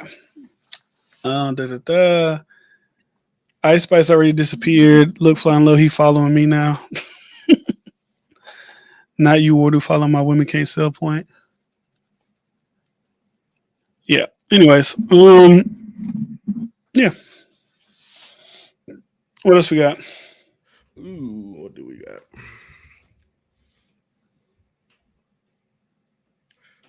Stephen A. Skip. I mean, let's do that, bro. Shannon and Stephen A.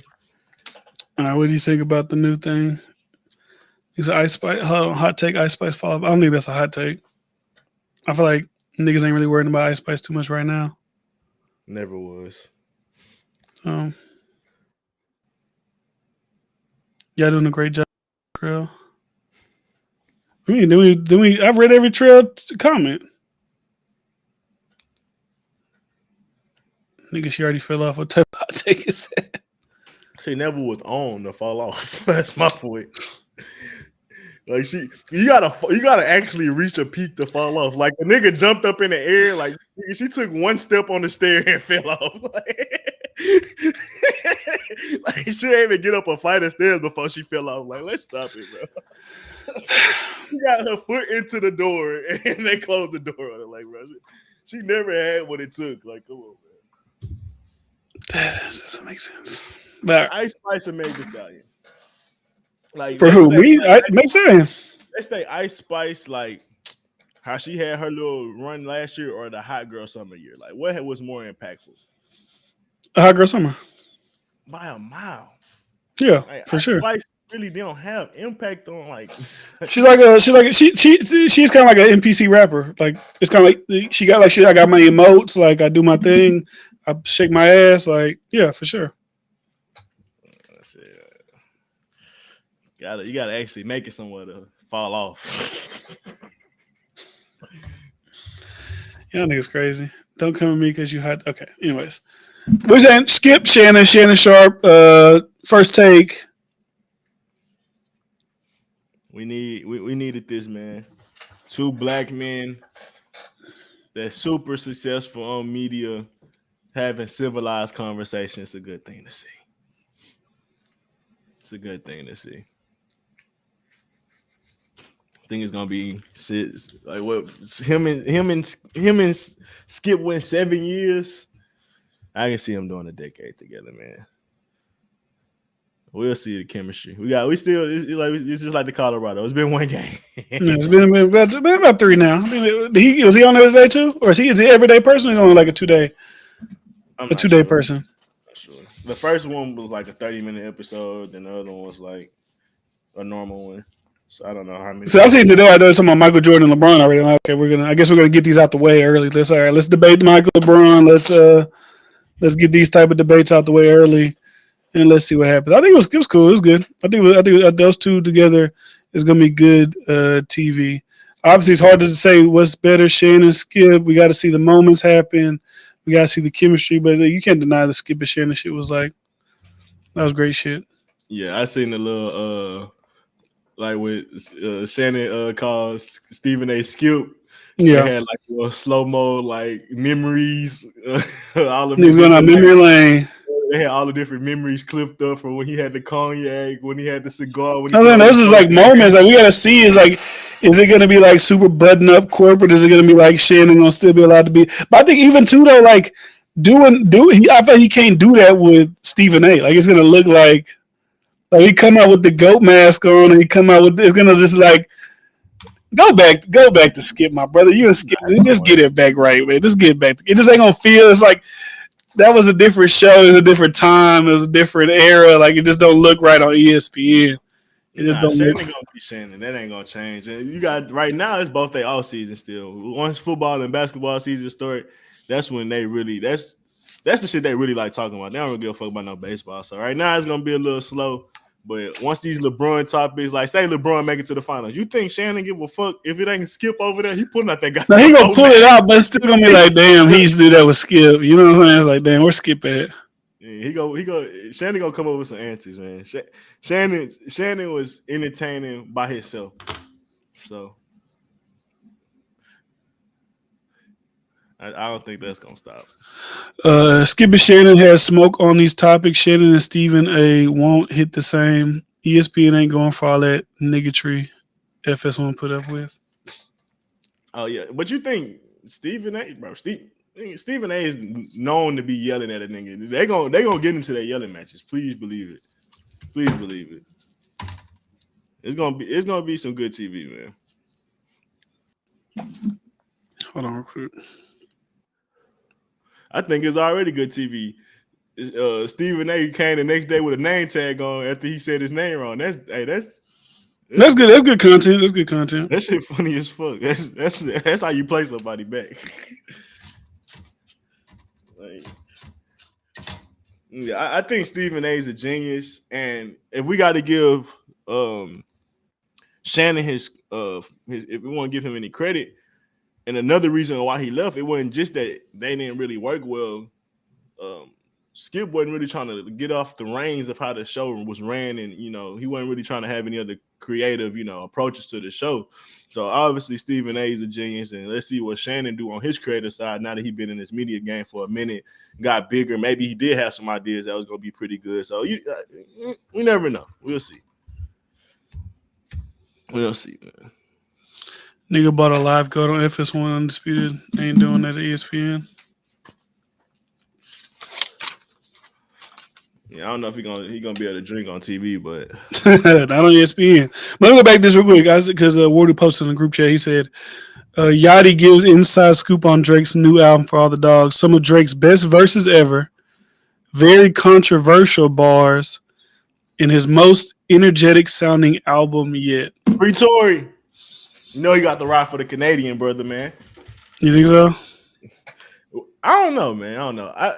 People tried to say that the Major Stallion boy that was on there wasn't about. It was another stallion that he was talking about on Her Loss, but he know the double entendre when he said that.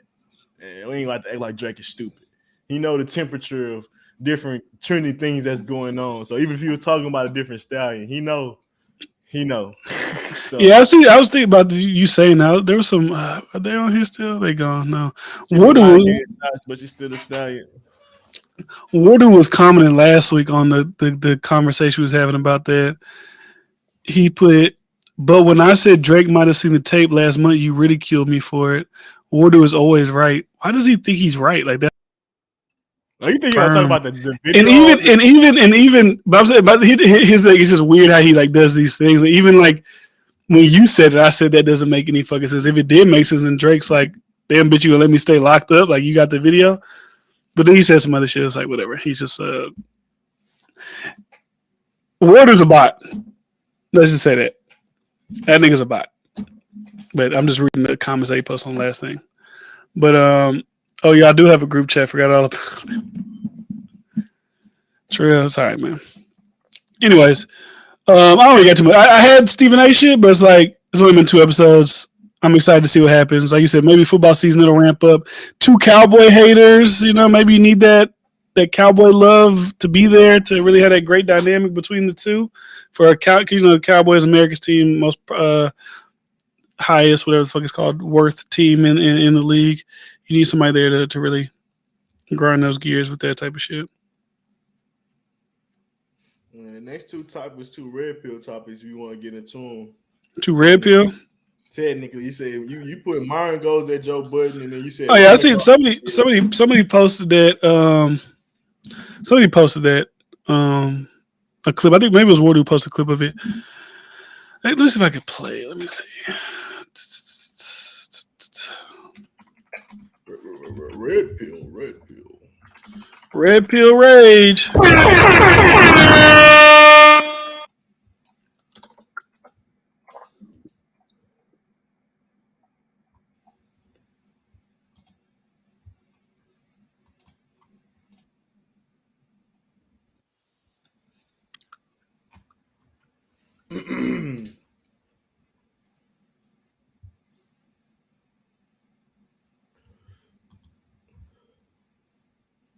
Bryce flying low.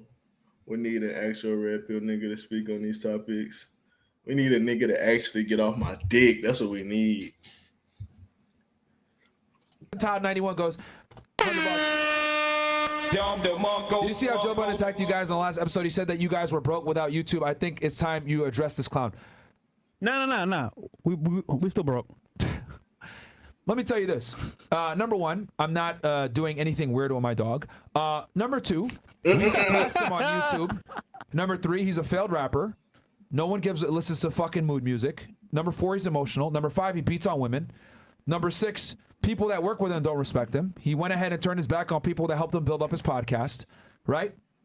At the end of the day, bro, Joe, you can say whatever you want to say, bro. Here's the thing. I probably have a similar or close to net worth as him, and I've been in the game for only 3 years.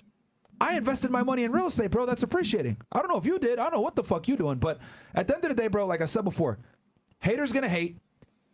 His music sucks. He turned his back on the people that built him up in the first place. No loyalty, no fucking respect. And dude, look at his views on YouTube. They're trash. No one watches this nigga, bro. Literally no one watches him. Like, what the fuck? We've been on YouTube for 3 years and we absolutely eclipsed the Joe Budden network. And listen, in Joe. every way. Listen, Joe. I don't know if it's like, I don't know if I'll say that. Just because it's two different type of things. Y'all shit's like Jerry Springer type of shit. Joe Budden's just like off the base of his opinion. I don't know if I'd say y'all surpassed Joe Budden. No, I agree, but if I was just to go off trending, like Joe Budden definitely used to trend a lot more as far as the conversations he was having, and obviously Fresh and Fit was always trending, just not in necessarily the best light or anything, but yeah, but always trending for like kicking a bitch out. Is that like a I don't know content? Yeah, but it's not like if I'm gonna have like what I respect more trending from your opinion or trending from like just a random chick coming out. It's like okay, cool. I get it, but I get it. I'm not gonna respect. Like you, if a nigga trend like because of what something like his opinion or something, like okay, but if you trend because like we done kicked 10 bitches out and we got like a white supremacist, I was like, all right, but you trending because of like okay, like the Island Boys are trending. We're not gonna be like the Island Boys are the biggest like. These niggas are fucking incest making out with each other. I'm not gonna give these niggas no credit for that. For years, I ain't gonna say that. Sit up shit, they keep on kissing each other. They might be because niggas want to talk about it every fucking week. Yeah, I get it. Like I said, I don't think that was the argument they trying to make. Who got the more respectable content? But they just saying they bigger. They blew up, and in their eyes, what they do is they lane, and I don't think they look at it. I don't think they look down on the type of content they make. So they perfectly fine with it. And they getting money, and that's the argument you're trying to make. Now, me personally. Obviously, Joe Budden shit had longevity to it. I think it was gonna last, even if we was to say before if they was gonna get canceled. I still think Joe Budden shit probably would have lasted longer. So I'm on your side of the fence, but just to make the devil's advocate of his argument, I mean, I guess he was. I didn't know that personally that they was doing bigger numbers, but I don't even think they. Let's see. All right, so here's Social Blade. All right, so let's go from just go for January. So 9 million, 18, 16 million, 13 million, 8 million, 10. Which one's the top? This? Yeah. Oh, this Joe Budden. These are all Joe Budden. This is all Joe Budden. This is his subscribers, and this is his views. So like 11, 9, 18, 16, 13, 8, 10, 13. All right, cool. And they draw way more videos too. Close that. So they're like, where are we going from January? 13, 16, 13, 15, 19, 10. They're like the same fucking, they're like the same. They're like the same fucking thing. But maybe niggas see like they go viral and shit like that, or they go live, and then they see like we have 20,000 people watching, so like people fuck with us more. We had Nick Fuentes, Sneako, and Zerk on Rumble, and we did 100K, so it's like, you know. I ask you this. Maybe that's what people see. Do you have some of the same feelings about Joe Budden and how he felt like get them niggas out of here finally? Do I feel like finally get them out of here? Yeah, like no. I said I stopped feeling. I said that on. I don't know if I said it on here, but I still think what they do is like weird, cringe, whatever. But like when I see certain things on the other side of social media, people are allowed to say, I'm like, well, if this is glorified, like these women can say certain X, Y, and Z, it's like, well, then Fresh and Fit could have they have their home. Like these, if they're allowed to have their home with their wild on this side of the spectrum takes, then let them niggas have their shit. Like, all right, whatever. Like all the race shit he was doing though, like all that weird shit, like that's one thing. But as far as relationship type of shit, like, hey, I just Joe Budden definitely was punching down at the time. Like, oh, them niggas down, shit. Let's throw some more dirt on them. And I wouldn't be excited if niggas demonetized. It wouldn't make me excited or like, I told y'all them cornballing. But like we know Joe Budden is a pandering ass nigga. Like he is right about that. He has to pander. Like he has to do that. When you have a history of like beating on women, you have to pander to women. You never want to like. It is interesting though that he's not pandering in the Meg Thee Stallion thing, but everything else he's pandered towards women in. Yeah, that's why I said that's why because I always call Joe a pandering ass nigga. So me seeing him with the Meg thing, I was like maybe he not seen some shit and know some shit for a fact. Not Joe Budden, but I think he came to a consensus through certain conversations, you know, through the industry. And for a dude that a pander, even if he did have that take to say it publicly, you know, I felt like that was something. But yeah, I will bring this up. Obviously, people can change, and you shouldn't hold shit on them. But you damn sure shouldn't be throwing like rocks through it when you got a glass house, because like obviously they not perfect. But when you start to bring up his past, like I mean, I don't know if we should just be listening to you. And you should you have this platform? Like I don't know. I don't know personally. Like I'm not the dude that's here to judge people. I don't be caring that much, because at the end of the day, you got to deal with God. You got to deal with, you know, karma and all this other good shit. But because the Esther Baxter thing wasn't like he sat on her chest and then she had a miscarriage the next day or some shit like that. That's the story. Crazy. I didn't allegedly. Isn't that what happened with Esther Baxter? I didn't know that. I'm just confirmed. And that wasn't the only thing, right? No, I was watching a documentary. It's like how Vlad TV is trying to destroy Joe Budden. All these chicks, just like Tahiri would come on and say he abused me. This other chick come on, he abused me. Like he just had all these chicks coming on, like, and he just bring up Joe every time. Like, hey, so Joe, are y'all used to right? Y'all used to fuck with each other? And they're like, yeah, abuse, da da da. Yeah. So if it's not like official, if he ain't really got like charge anything, like that's a whole nother conversation. Now he do got money. You could say maybe getting out of shit, but I ain't about to hold nigga feet to the fire if he ain't got convicted. Yeah, so Esther Baxter has publicly accused ex-boyfriend Joe Budden of assaulting her and causing them February 20th a miscarriage of their unborn daughter. Esther Baxter, she showed pictures of her.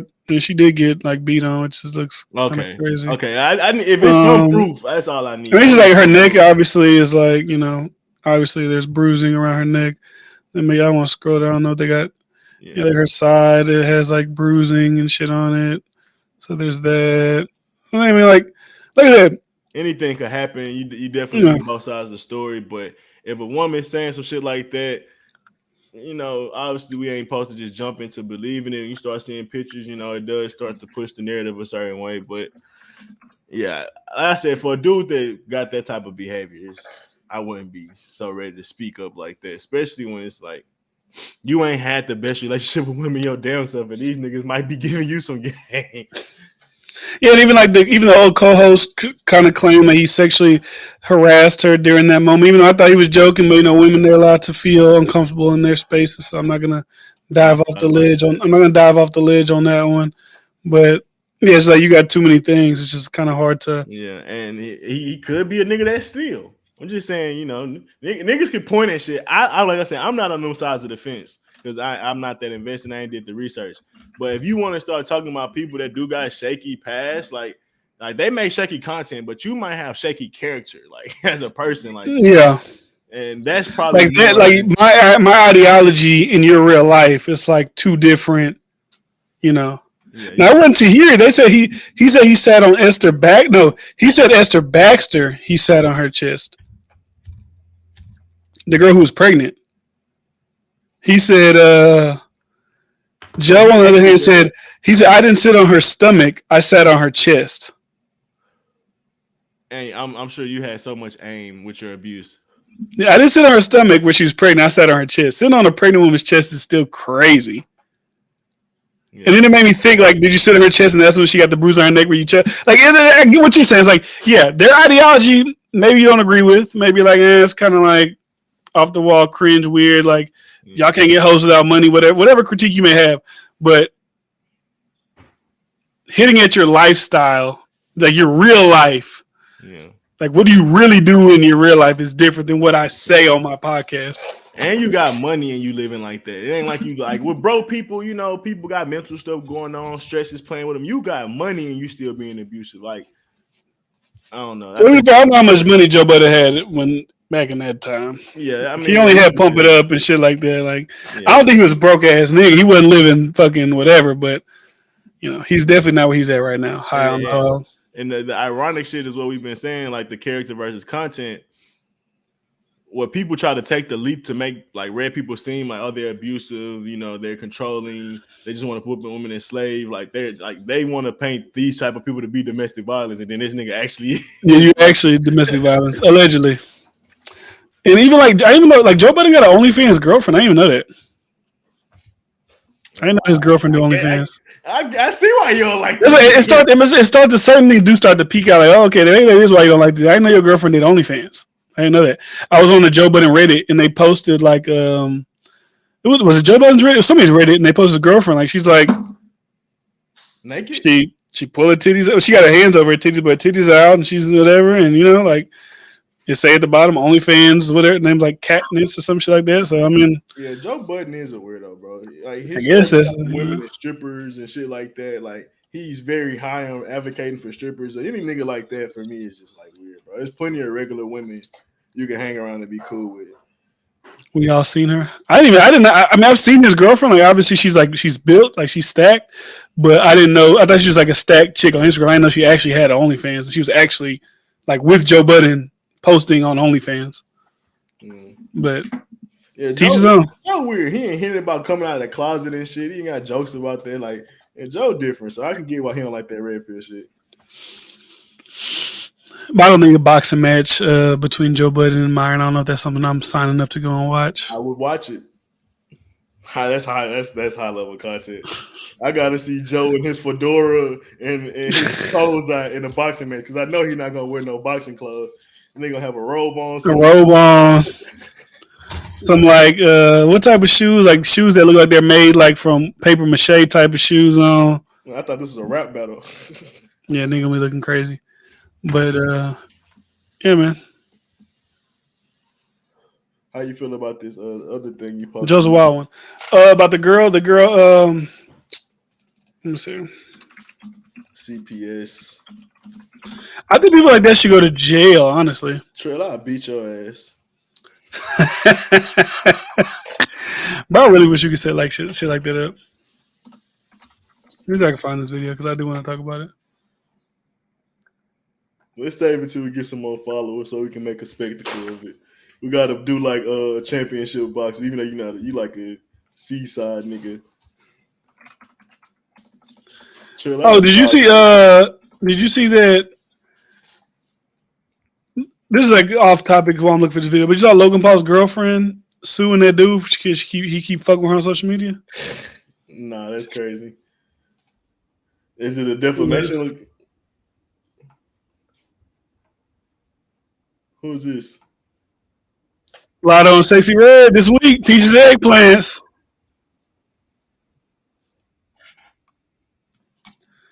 Ward'll be hyping up Lotto like a motherfucker. I don't get it. I don't get how you hype up Lotto and like try to downplay Meg. Like Meg's career doesn't like shit on Lotto's career overall. But regardless. Let's see.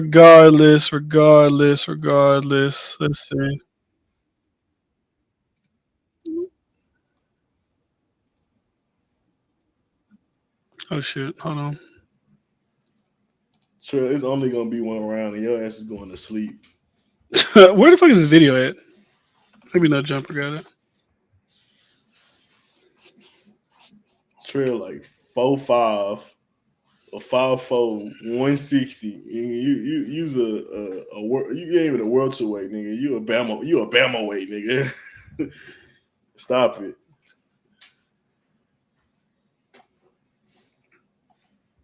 We know who is we know. And nigga say we know where her trajectory gonna be at. I don't know this. Who's it at? Or do about a lot of. There's no trajectory. Like she's not. I don't think she's gonna be bigger than Meg Thee Stallion as ever at one point. So it's like I just don't get that. I'm trying. Maybe you're trying to put like money on a horse you think is gonna have a great race, but I just don't. I don't get it. You know, I just don't see like where do you think she's gonna be? Like she's not. She's been around for a while. She's not there yet. I don't think there's anything she's gonna do to like catapult herself to that level of where she's not gonna be like a Cardi. I don't see it.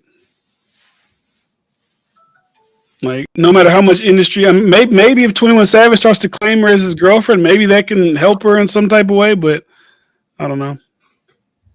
I just don't see it. Other female artists way more musically relevant than who? You talking about the Meg? But even I'm not gonna argue about this. I guess that's a dumb thing to fucking argue. Regardless, anyways, this thing I was talking about.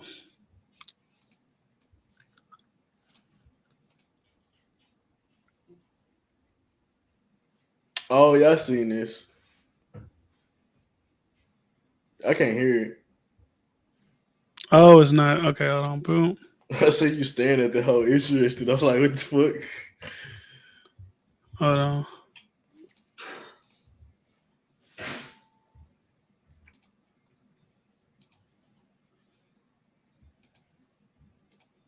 I called child services on my ex because he pissed me off. And then I was like, yeah, I'm done with this person, whatever. Like, cheater, fucking piece of shit, lies about dumb shit. He had kids. I called child services on his ass and I fabricated everything and said certain things and they went to the door and there was a whole. It's weird to me just even even to want to even recall this story, and I get it podcast, you just say whatever because you want to go viral. I get it. But to recall the story and then to have a smirk about it, why you recall it's just this person is process. I don't even know if the children's aid worker still visits them, but she probably does because of what I said, the way I AI'd that shit, real AI shit, fake bruises type shit. Be careful, fellas. Yeah. Yeah. Pretty crazy. So that's and they came and they were like, oh, we're seeing stuff that your kids are being abused. You could lose your kids. And I was just like, that sucks. So you remember last night when we were talking with Ward and his guys, and we were like, what would justify someone hitting someone with a brick? This to me would justify hitting somebody with a brick. This is what would justify it. No bullshit. If someone played with your kids, if I saw this story, if she posted a video and said this nigga hit me with a brick, and then this came out, I would not give a fuck. I'm not gonna lie to you, I wouldn't give a fuck. I wouldn't care. All right, cool. That's what you get. That's to me with kids playing around like that, putting CPS in people's lives and shit like that. If she was a brick girl, I wouldn't give a fuck. I'm like, I get it. I get why you hit her with a brick. So, Yeah, but I think also like this, like her admitting this, like if there's a real trail for this, right? Like this story isn't fake, and there's really a guy who she fucked with. His kids got CPS called on him. CPS workers had to go out, and maybe CPS still like involved in some type of way, and they had paper trail for her and her doing it, and she's on the podcast saying this. I think she should be in jail. I think you should go to jail for that. I say she go to jail for 20 years. Like give her a year. Like go to county jail for a year.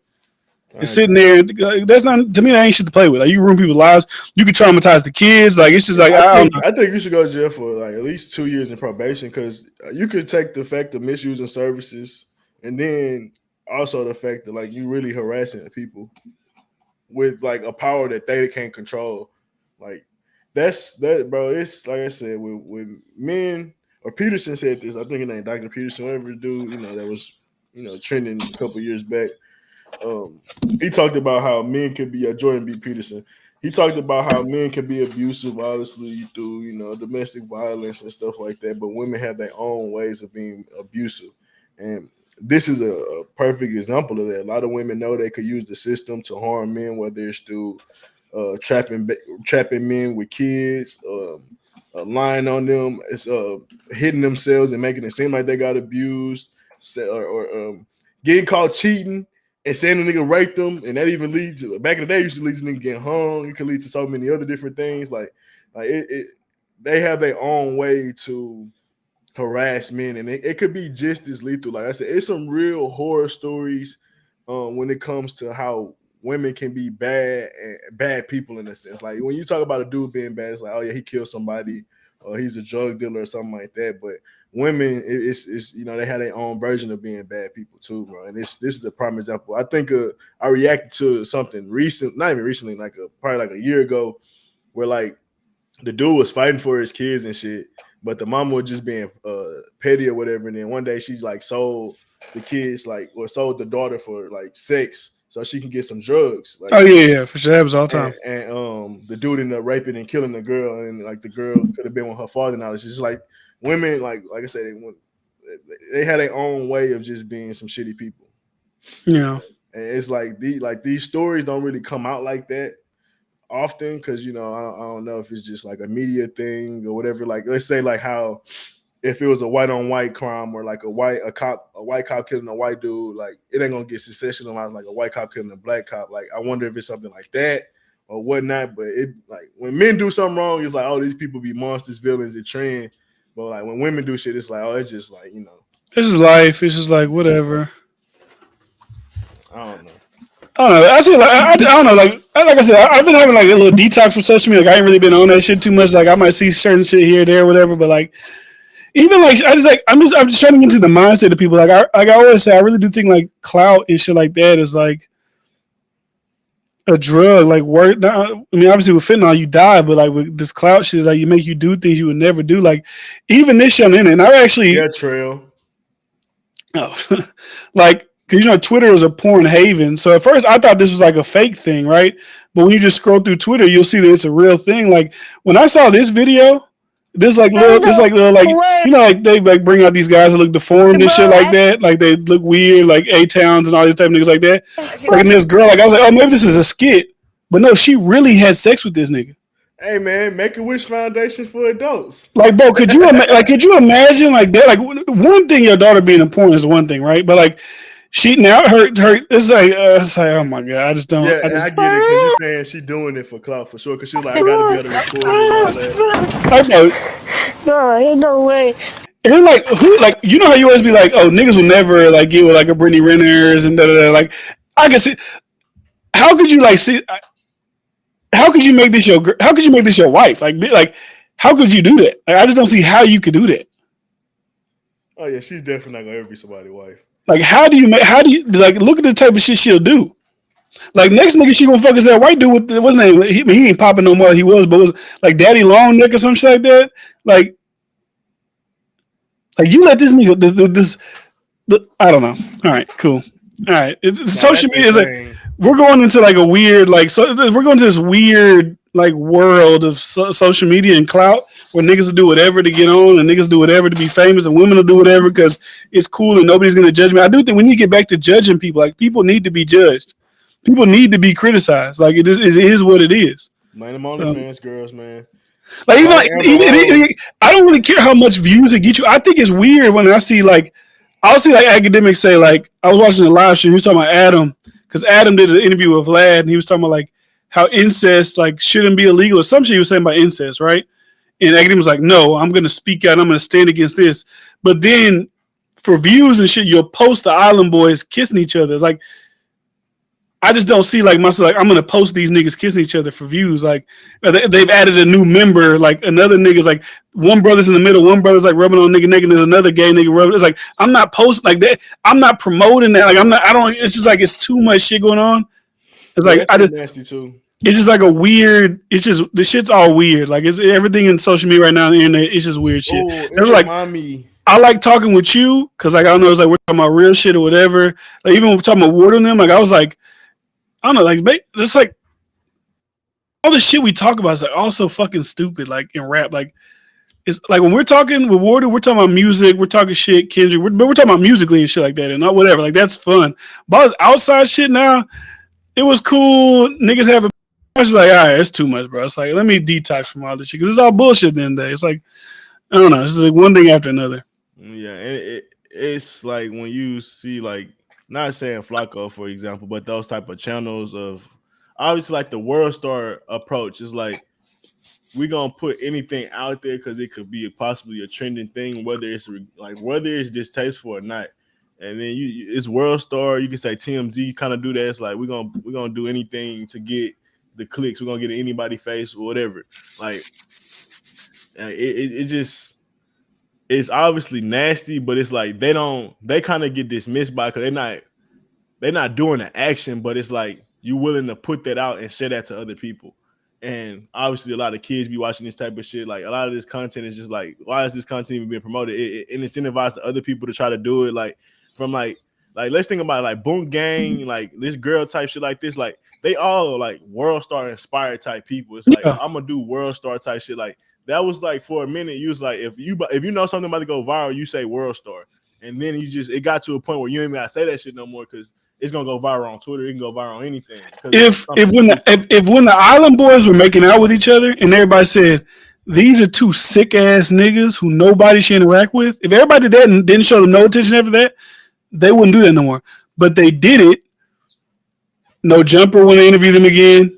Aiden Ross want to put them on their stream. They doing streams with the Zerka nigga. They doing stream. Fousey want to pull up on them. Like it's like, and then what do? They're like, oh shit, we had no attention. Like the Island Boys song came and went, no attention. This is getting us attention. So now, okay, my brother, they even put out a thing. I saw it on I forget whose channel. Like I think No Jumper posted. They made it look like one of them was sucking each other's dick. Like y'all are like, but they put like a smiley face over it or something. Like they did that. Go. And now it's like, what are we gonna do now? Oh, let's act like we added another nigga. Like now we got we're doing threesomes with brothers and another gay. Like it just like it never stops because they get attention from it. Yeah, that shit's sick, bro. And then you gotta think like I was 22. I don't think he got many kids watching, but a person like Aiden having a person on like that, like that's just sick, bro. Like honestly, I even be real, like. If we're gonna talk about Aiden, now that what popped in my mind, like the Kais and that and shit like that, when they be having on like the Brittany Renners and shit like that, not even the Brittany Renners, that other girl they had on, the Tina Trump and shit like that. Yeah, bro, that's not the best look when you thinking like, bro, it's ages from your audience is like 10 years old, 11 years old, 12 years old. Like you got little kids watching you.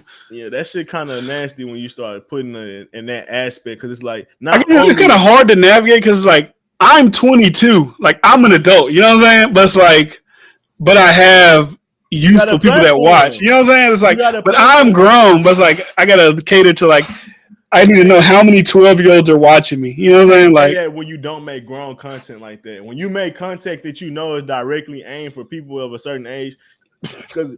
There ain't too many people that's super old in the car watching. Like I watch them because of certain shit they go trending, but the people that watch him on the daily, tuning in the stream and shit like that, they're there for 7 hours. Those are kids. He know their age. So like when you say that, it's like obviously like a Drake, it's like it's gonna always be a demographic of kids watching him if he has some type of content out there. It's like he can't control it. He's just too big. But Kai is like that's not an excuse.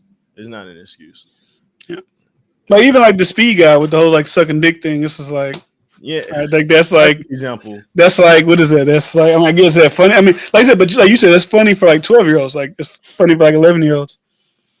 But it shouldn't be. It's only funny because these type of people platforming that shit, and they willing to they really just selling their soul, and they ain't really got to meet the big man. They can just do it in public, and once they know you were doing it in public, shit, all right, you can keep getting looks. But these people that humiliate, like obviously Kai and everybody, it's levels to this shit. But that speed dude literally humiliates himself on purpose for clicks. Yeah, Like, that's his whole thing, bro. Being a dumbass, he's literally what we talk about, that dancing nigga, like a buffoon or something like that. Like, oh, like he cooning, like why you keep dancing and doing that shit, and like it just looks stupid. Like that ain't nothing compared to a person like Speed, bro. Like that nigga is actually actively selling his soul. and I always think about shit. I always think about shit like, oh well, like they're 18 and 19. But then when I think about myself when I was 18 and 19, I wasn't doing shit like that when I was 18 and 19. Now you can say shit like, you know, oh well, because you didn't have money, you weren't famous. But like when I was 18 and 19, I wasn't even thinking about doing shit like that to get famous or to get money. So it's like I would never even thought to do something like that. You know your peers watching, you know women watching. We just like bro, we not about to do no shit like that. And it's like I know it's niggas that used to do gay shit like that'll play like on certain like levels, not to that shit. But if they was like you put a camera on them and tell them to do that same shit, like nah, that's niggas. No, they was in the closet. They went out the closet. Yeah, that niggas too Jalen Green these days. Jalen Green knew he had a camera on him and still did that shit. But that's that new era where it's like niggas can be comfortable doing that shit. And it's like, oh, I'm not gay, but it's like to me that's just only pushing a slippery slope to like young kids that they shouldn't even be on that shit right now. Like if they gonna be gay, let maybe in high school they figure some shit out like that. Like because you're getting close to an adult. Like in other countries, you might be damn near an adult in high school. 10 years old, 11-year-old, you doing gay shit, bro. Like that's too early for me, bro. That's just too early. You ain't even supposed to be on sex shit at that age. Like, let's be like, it's just like when you start getting, of age, that's high school, that start getting sexual. I get that. People, become more closer to adults. They, hit puberty and all these other different shit. Not no fucking 9, 8, because it be some young ass kids watching these. Yeah, 7, 6, like that. You notice that you don't grow that fast through niggas that's like in college and like I just don't think you grow that fast. So you can grow like there's different levels. Obviously, like the Fresh and Fit, like they grew fast, right? They got 2 million in about a year and a half, 2 years off of viral content. Women, like there's a crowd that like, but you don't get to 20 million YouTube subscribers from adults. You just don't. It doesn't happen. Yeah, and even niggas that I think wouldn't even be cool with certain shit. Like the Phantom niggas, they be laughing at niggas doing turbulence. Like these niggas are closer to our age, and niggas be doing turbulence and shit. Like niggas, this new turbulence is what twerking? Is that what turbulence means? A male twerk. Oh, men twerking is turbulence. That's what turbulence is. Men twerking, and they comfortable pushing that line. But to me, the reason I thought of that is like none of that sexual suggestive shit should even be allowed on a platform where it's kids like.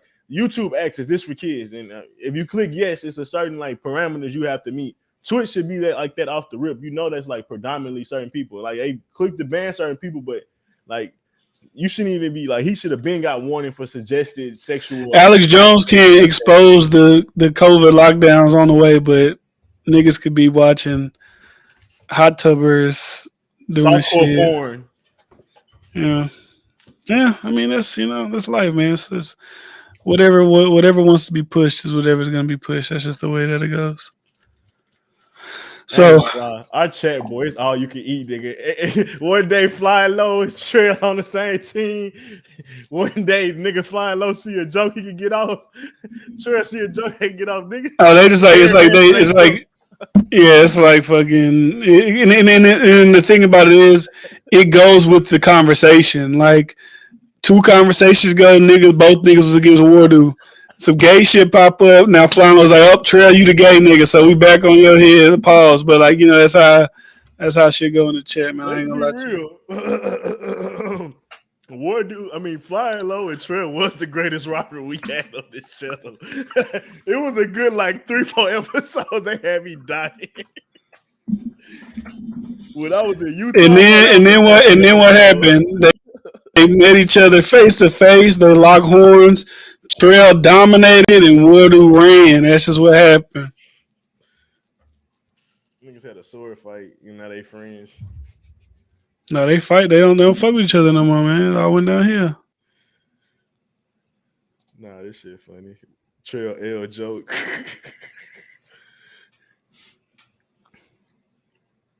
But anyways, Trail sent me this. This is interesting that I saw this. So the leader of the Proud Boys, who's I'm just going to describe how they'd be described on TV, a far-right organization, the Proud Boys, he's been sentenced to 22 years in prison for the January 6th Capitol riots and seditious conspiracy, which they're saying he tried to overthrow the election. Obviously, we know what happened with January 6th. I think this is the longest sentence that's been handed down with the whole January 6th situation. I was reading somewhere that he wasn't even there. Like, he got arrested like the day before or something, or like he got like in trouble to where he wasn't even there that day at the Capitol. But I think they're saying him and his people came there to cause trouble. They planned it. They were emailing. They were doing whatever. That's bullshit to me, cause bro, you if shit get out of hand, bro, it's the Capitol. They got plenty of guns, bro. They let them niggas in that hole. Ain't nothing you could tell me. Ain't no regular civilian. Tucker Carlson released videos showing niggas getting shown around by police officers. Like, I've seen the documentary. Niggas was smashing windows to get in that bitch. Niggas was fighting police officers in the tunnel. If you watch the documentary on HBO, like, niggas was fighting, but there was also that niggas that was just getting let in. Like, there's a bunch like, it's kind of like one of them things. Like, there is niggas that's fighting over here, but also like, well, I'm in here, but that nigga just let me in here. Like, I wasn't in here on the other shit. Like, I'm just in here because, well, fuck it, we all in this bitch. We in this bitch. We here, type of shit. And my thing is, they had lax security because they wanted they wanted people to kind of get in there. My thing is like, you ain't about to tell me ain't nobody stormed the Capitol with no guns. Like, it's the Capitol. Like you ain't about to sit up here and tell me somebody mastermind that shit, bro. And people was gonna be like, yeah, let's go do that. I'm sorry, bro. I think that's just too sweet for my brother. I don't believe it. So I'm going to read some of this because I want to get a little context. And so, former Proud Boys leader Henry Enrique Tarrio, described by a judge the ultimate leader who was motivated by revolutionary zeal in organizing members of his far-right group to spark the breach of the U.S. Capitol, was sentenced to 20 years in prison, the longest sentence yet among the hundreds of convicted for disturbing the peaceful transfer of presidential power on January 6th. Tarrio was convicted of seditious conspiracy and obstructing the congressional proceeding meant to confirm the 2020 election as part of a riot that U.S. District Judge Timothy Kelly said broke America's long-standing democratic tradition of peaceful transfers of power. Tarrio was the last of 5 Proud Boys to be sentenced after all were convicted in a 15-week trial. He was convicted even though he wasn't even in Washington on January 6th. He was not in the state that the thing happened at, but he was still given the longest sentence of anybody. So he had been arrested 2 days earlier for burning a Black Lives Matter flag in D.C. He was banned from the city. So he was there.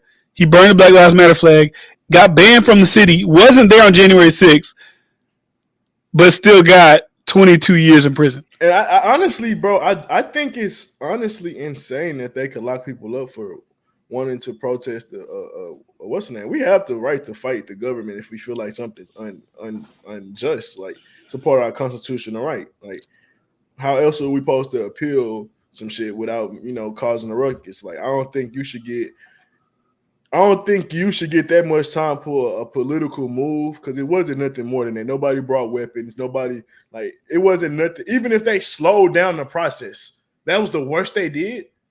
And get 22 years, like, you got a right to protest. You can cause an uproar when you talk about when you feel like somebody is committing treason. As the people, we can do that. So now, like, we can get locked up for like trying to call other niggas out on treason. Like, that's really what the crazy thing to me is like the guys who were actually there and who actually went into the Capitol, right,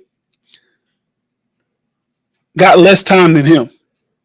And are they affiliated in any, like? No, they're linked. Like, the Proud Boys, there's 5 different. So like the people that got convicted are people that are part of some shit called the Oath Keepers, and then there's the Proud Boys, right? So Oath Keeper niggas, they're going to prison. They got like one, I think their leader got like 17 years, and everybody else got like 10, 12, whatever. And in this one, it says also last week, another Proud Boys leader named Biggs, who headed the march along with Nordine, received a 17-year sentence, while Rial got a 15 years, and Pizzoli received 10 years. Kelly last week told Pizzoli, whose smashing of a Capitol window enabled the first breach of the building, you really were in some way the tip of the spear that allowed people to. So what they're saying is Pizzoli, who's the guy who initially broke the window that got people into the Capitol, like you could see it, he got 10 years. The nigga who wasn't there, who they say is just the leader, he recruited everybody, but he wasn't there, they gave him 22 years. To me, how I look at it as, it's all back to Donald Trump. That's what it is. That's all. It's all because then it puts Donald Trump in a certain position. I was talking to Carl about this. It puts Donald Trump in a position to where I'm sure his supporters, his people will ask him, hey, these people were doing this because of you, right? They were you told us they're out to get us. You're the leader for us. They only hate you because they hate us. We need to stand and fight. You won the election, yada, yada, whatever. This is a federal crime. Donald Trump has all the power in the world when he becomes president to pardon these people and get them released from jail. So I'm curious, it kind of puts him in a position like, does he pardon these people? Or is he like, well, no, they actually broke the law. I know they're fighting for me, but He's not gonna say nothing. He's gonna stay off the topic until he get into office, and he gonna do what he do. sure. That's what I think. That'd be the smartest move, because they probably would, like you said, try to use that against him and like, oh look, he wanna get these people that are. Because I can easily see a presidential debate of him and Biden are the nominees, and they're on the debate stage, and the person's like, the last time you were on the debate stage, you spoke about the Proud Boys. You told the Proud Boys, stand back and stand by. They did that at the Capitol for you, and now some of their leaders have got 22 years in prison. You, as the president, when you have the power, will you pardon these people when you become president on a debate? I mean, he could try to skirt around it, but like I said, now you're in a position to either you say you will do it, or if you don't come out and say that you will, now there's a part of your base that's like, damn, the niggas that was fighting with you gonna leave them niggas in the gulag? They're political prisoners now. You're gonna let them sit in there? Like, it's like a double-edged thing for him. I mean, Okay, no different. actually, they already don't like him, so it don't really matter if he says yes, because they already don't fuck with you. So it ain't like it's gonna make them fuck with you even if you say you're not gonna pardon these people. But still, it's kind of like Biden being on a debate stage is crazy. But I'm reading it. I'm trying to see like what the evidence is for giving. So I'm like, I get he organized people to come, but That don't mean you organize. if you organize 200 people to show up to something, like, did he tell them to go and do that? You know what I'm saying? Because there was hundreds of thousands of people there. That's what I'm saying. If you got, like, how you get 100,000 people there?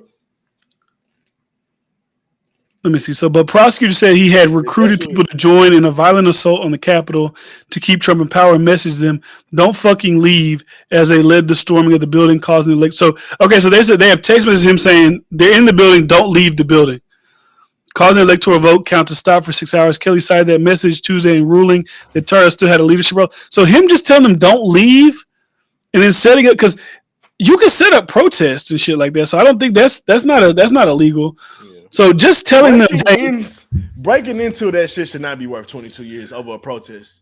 It wasn't violent. Not even that. Setting it up, like recruiting people to come to DC, which we could do. We have marches in DC all the time, whether it's for feminist causes or whether it's pro-abortion or anti-abortion. Like, there's causes all the time. If I curate people to come here, and I get the Proud Boys, they be on their militant shit. I'm not acting like an idiot, like I don't know that. But if the evidence is I texted somebody, don't fucking leave the Capitol, that's 22 years. Like Trell said, like, I ain't advocating for nigga to get more time, but homeboy could be drunk, speed down the road, kill a girl and her dog, and get 3 to 10 years. But niggas say don't leave the Capitol and get 22. Like, over a protest. If that's they had niggas crazy. armed, if niggas was armed and he was a part of this mass like hijacking of the Capitol, we ain't leaving till people look at the shit and he got hostages. I get it, bro. They broke into some shit in a protesting way.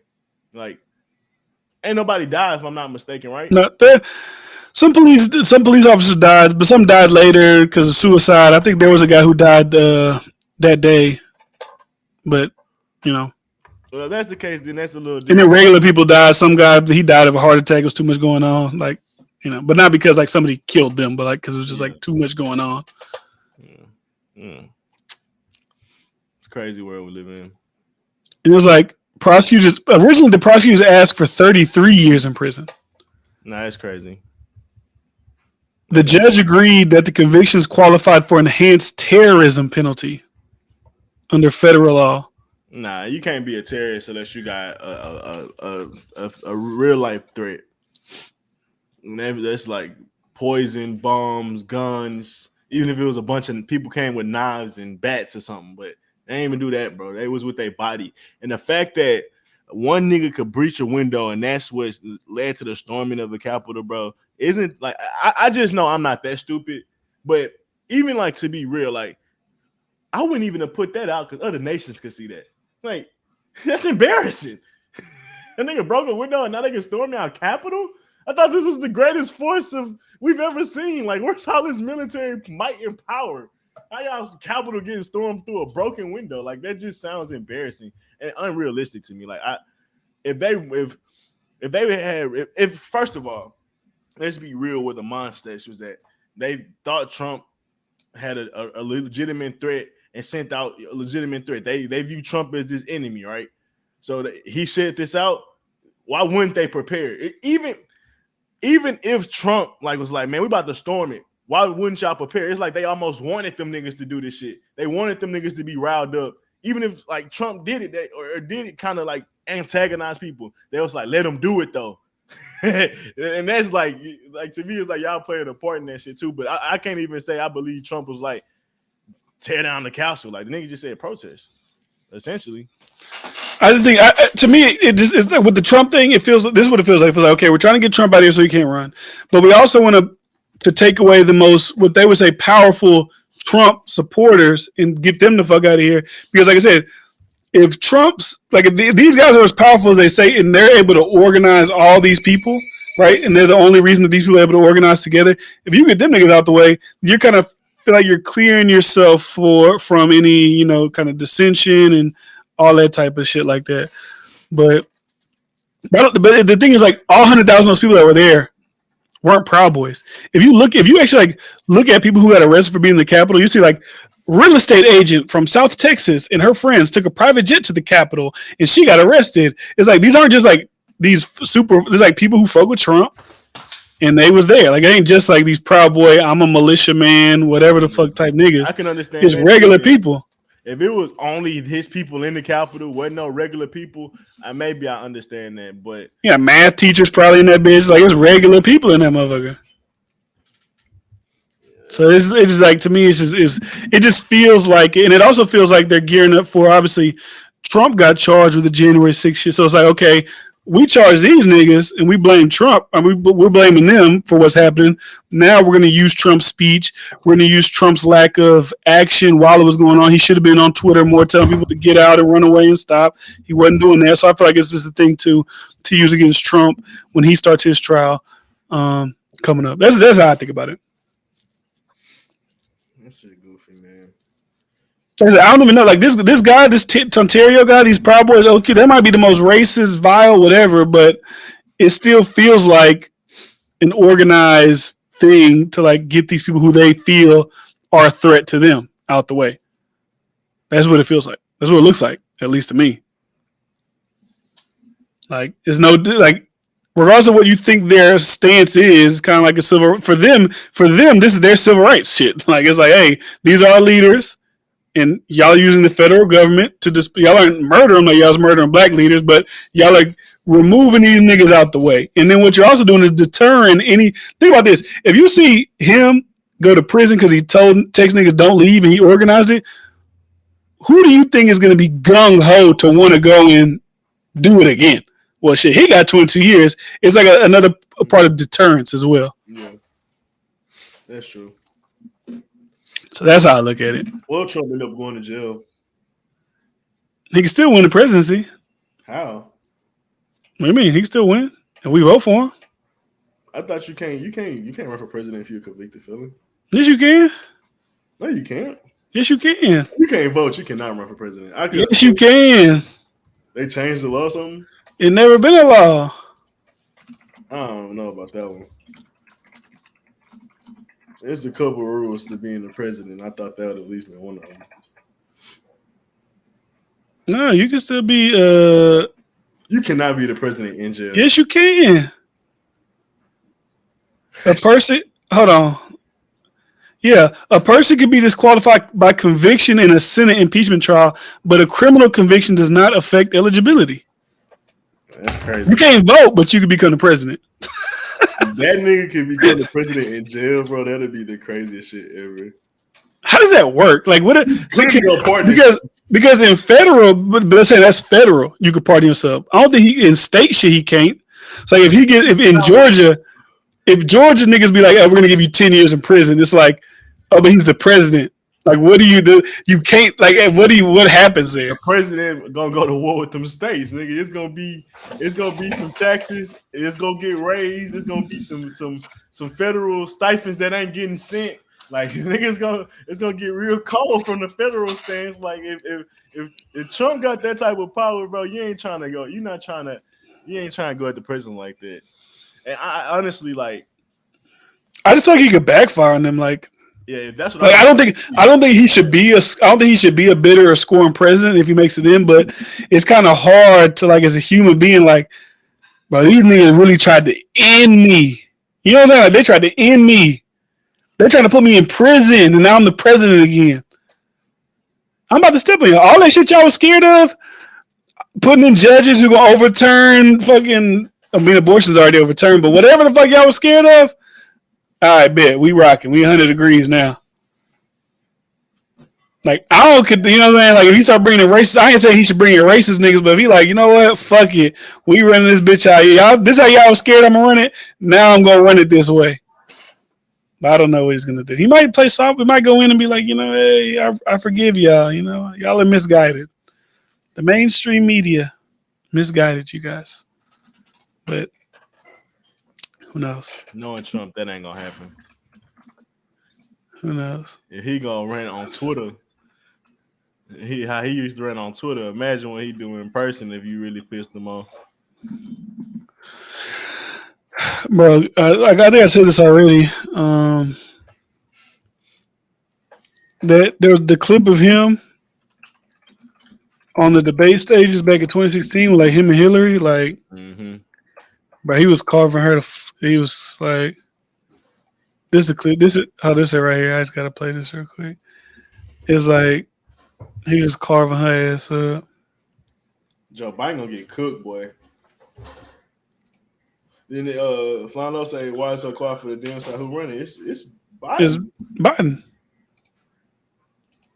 Of course I do. Of course I do. And so do all of her donors, or most of her donors. I know many of her donors. I absolutely used it. And so did Warren Buffett. And so did George Soros. And so did many of the other people that Hillary is getting money from. Now, if she had a problem, for 30 years she's been doing this, Anderson. I say it all the time. She talks about health care. Why didn't you do something about it? She talks about taxes. Why didn't you do something about it? She complains that Donald Trump took advantage of the tax code. Well, why didn't she change it? Why didn't you change it when you were a senator?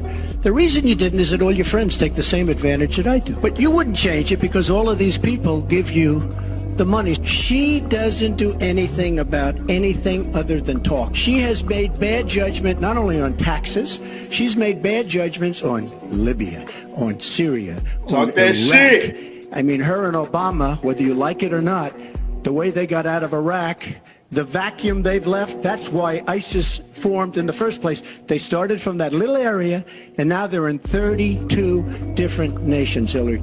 Congratulations. Great job. Jesus, he was like that's like you just getting cooked. Like, what can you even do? Especially when it's like factual.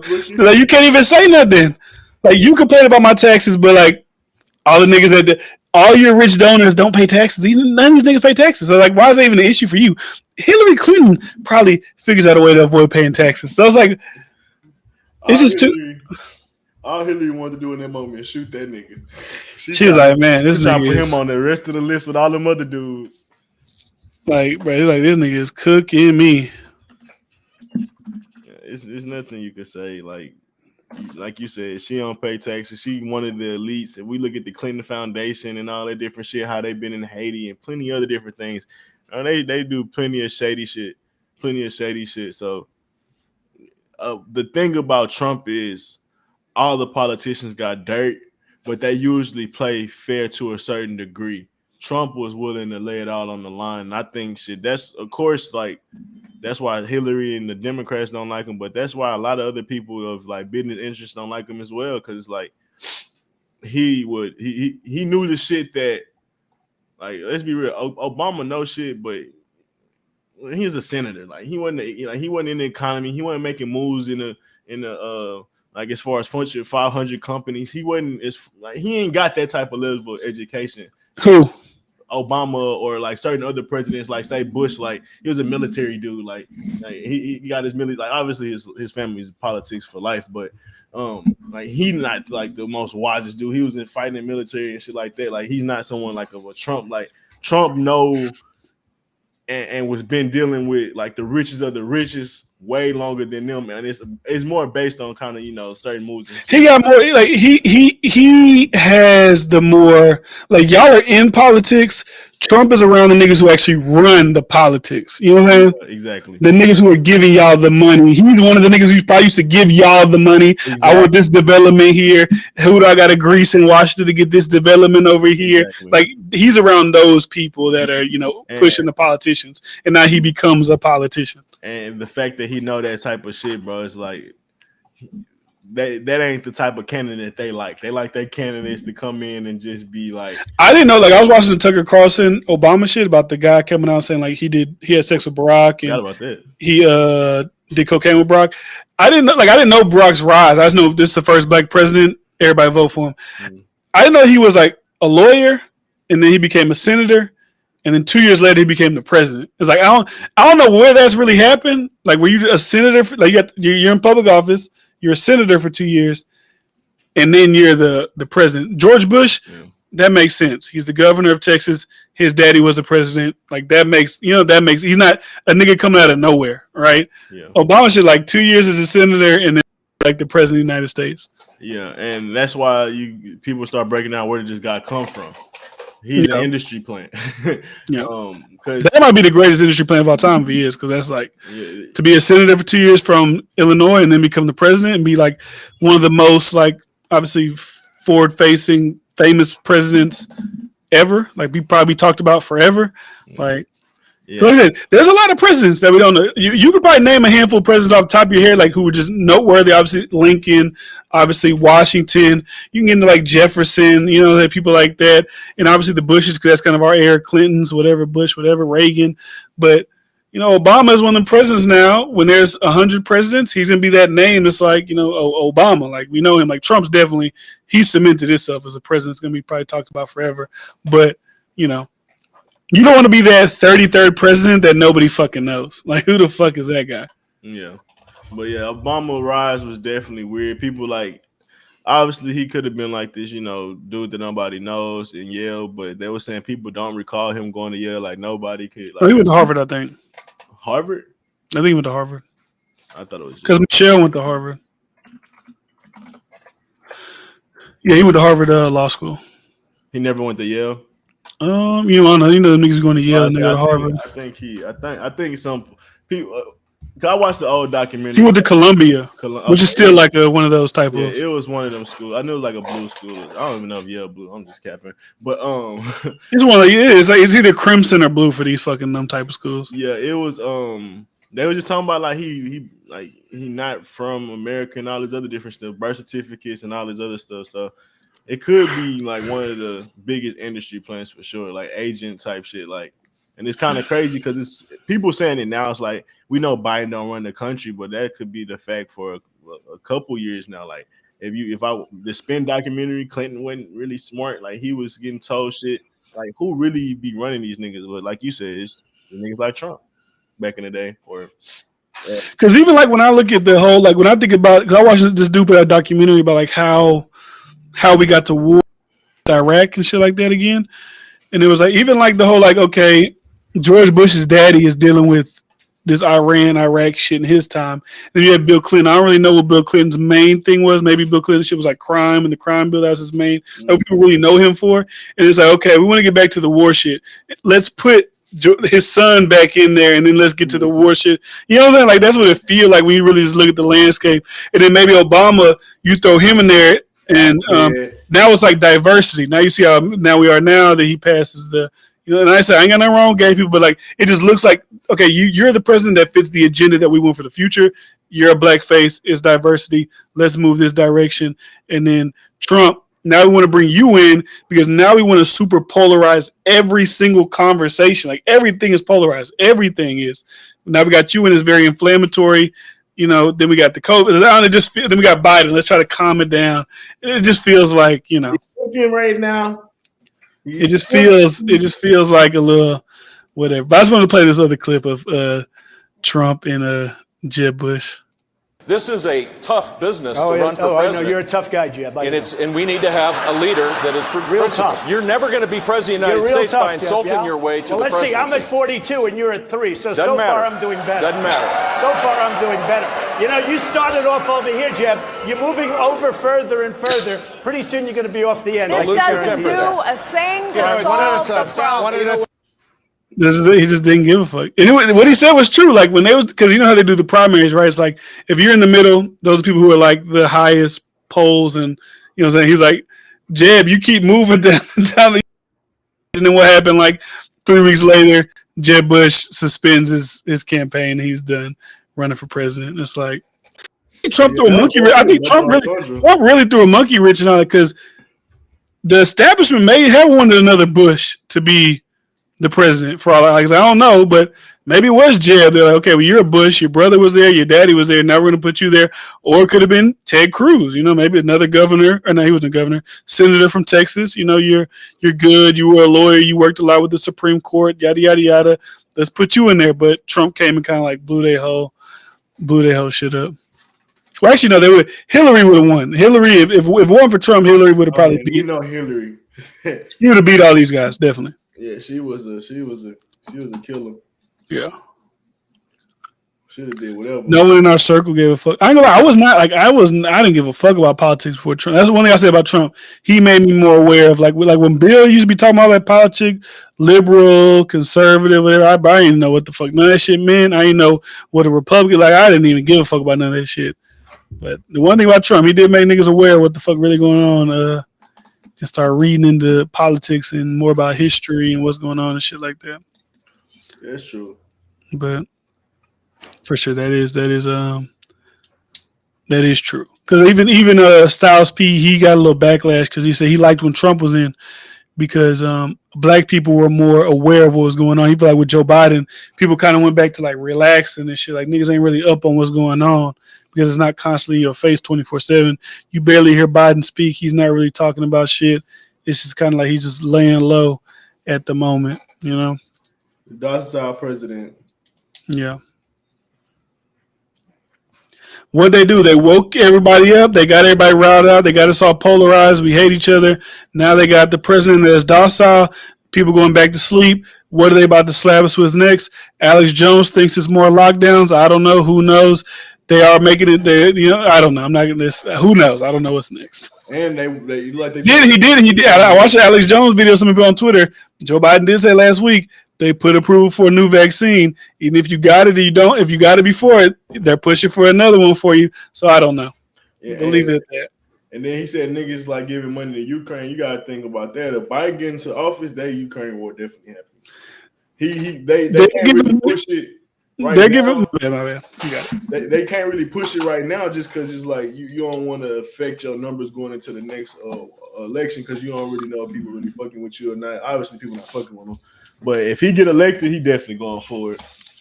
Yeah, they're doing Ukraine for corporations. When they're talking about giving BlackRock money to help Ukraine and you know what I'm saying, spend all that money, like that's a corporation. Like, oh, BlackRock, you could rebuild Ukraine.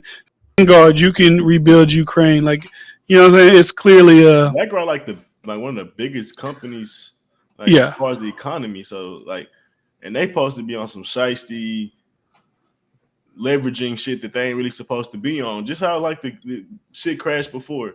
So yeah, them getting the money, that's because even like think about this. pyramid scheme. Think about like I was looking at because I always watch Forbes. Like I'm always on Forbes. I'm always looking at like real time billionaires. I just like kind of like seeing what different industries people be in to become billionaires, whatever. It's just crazy how like you would say after COVID and shit, like a lot of people's like quality of life kind of went down.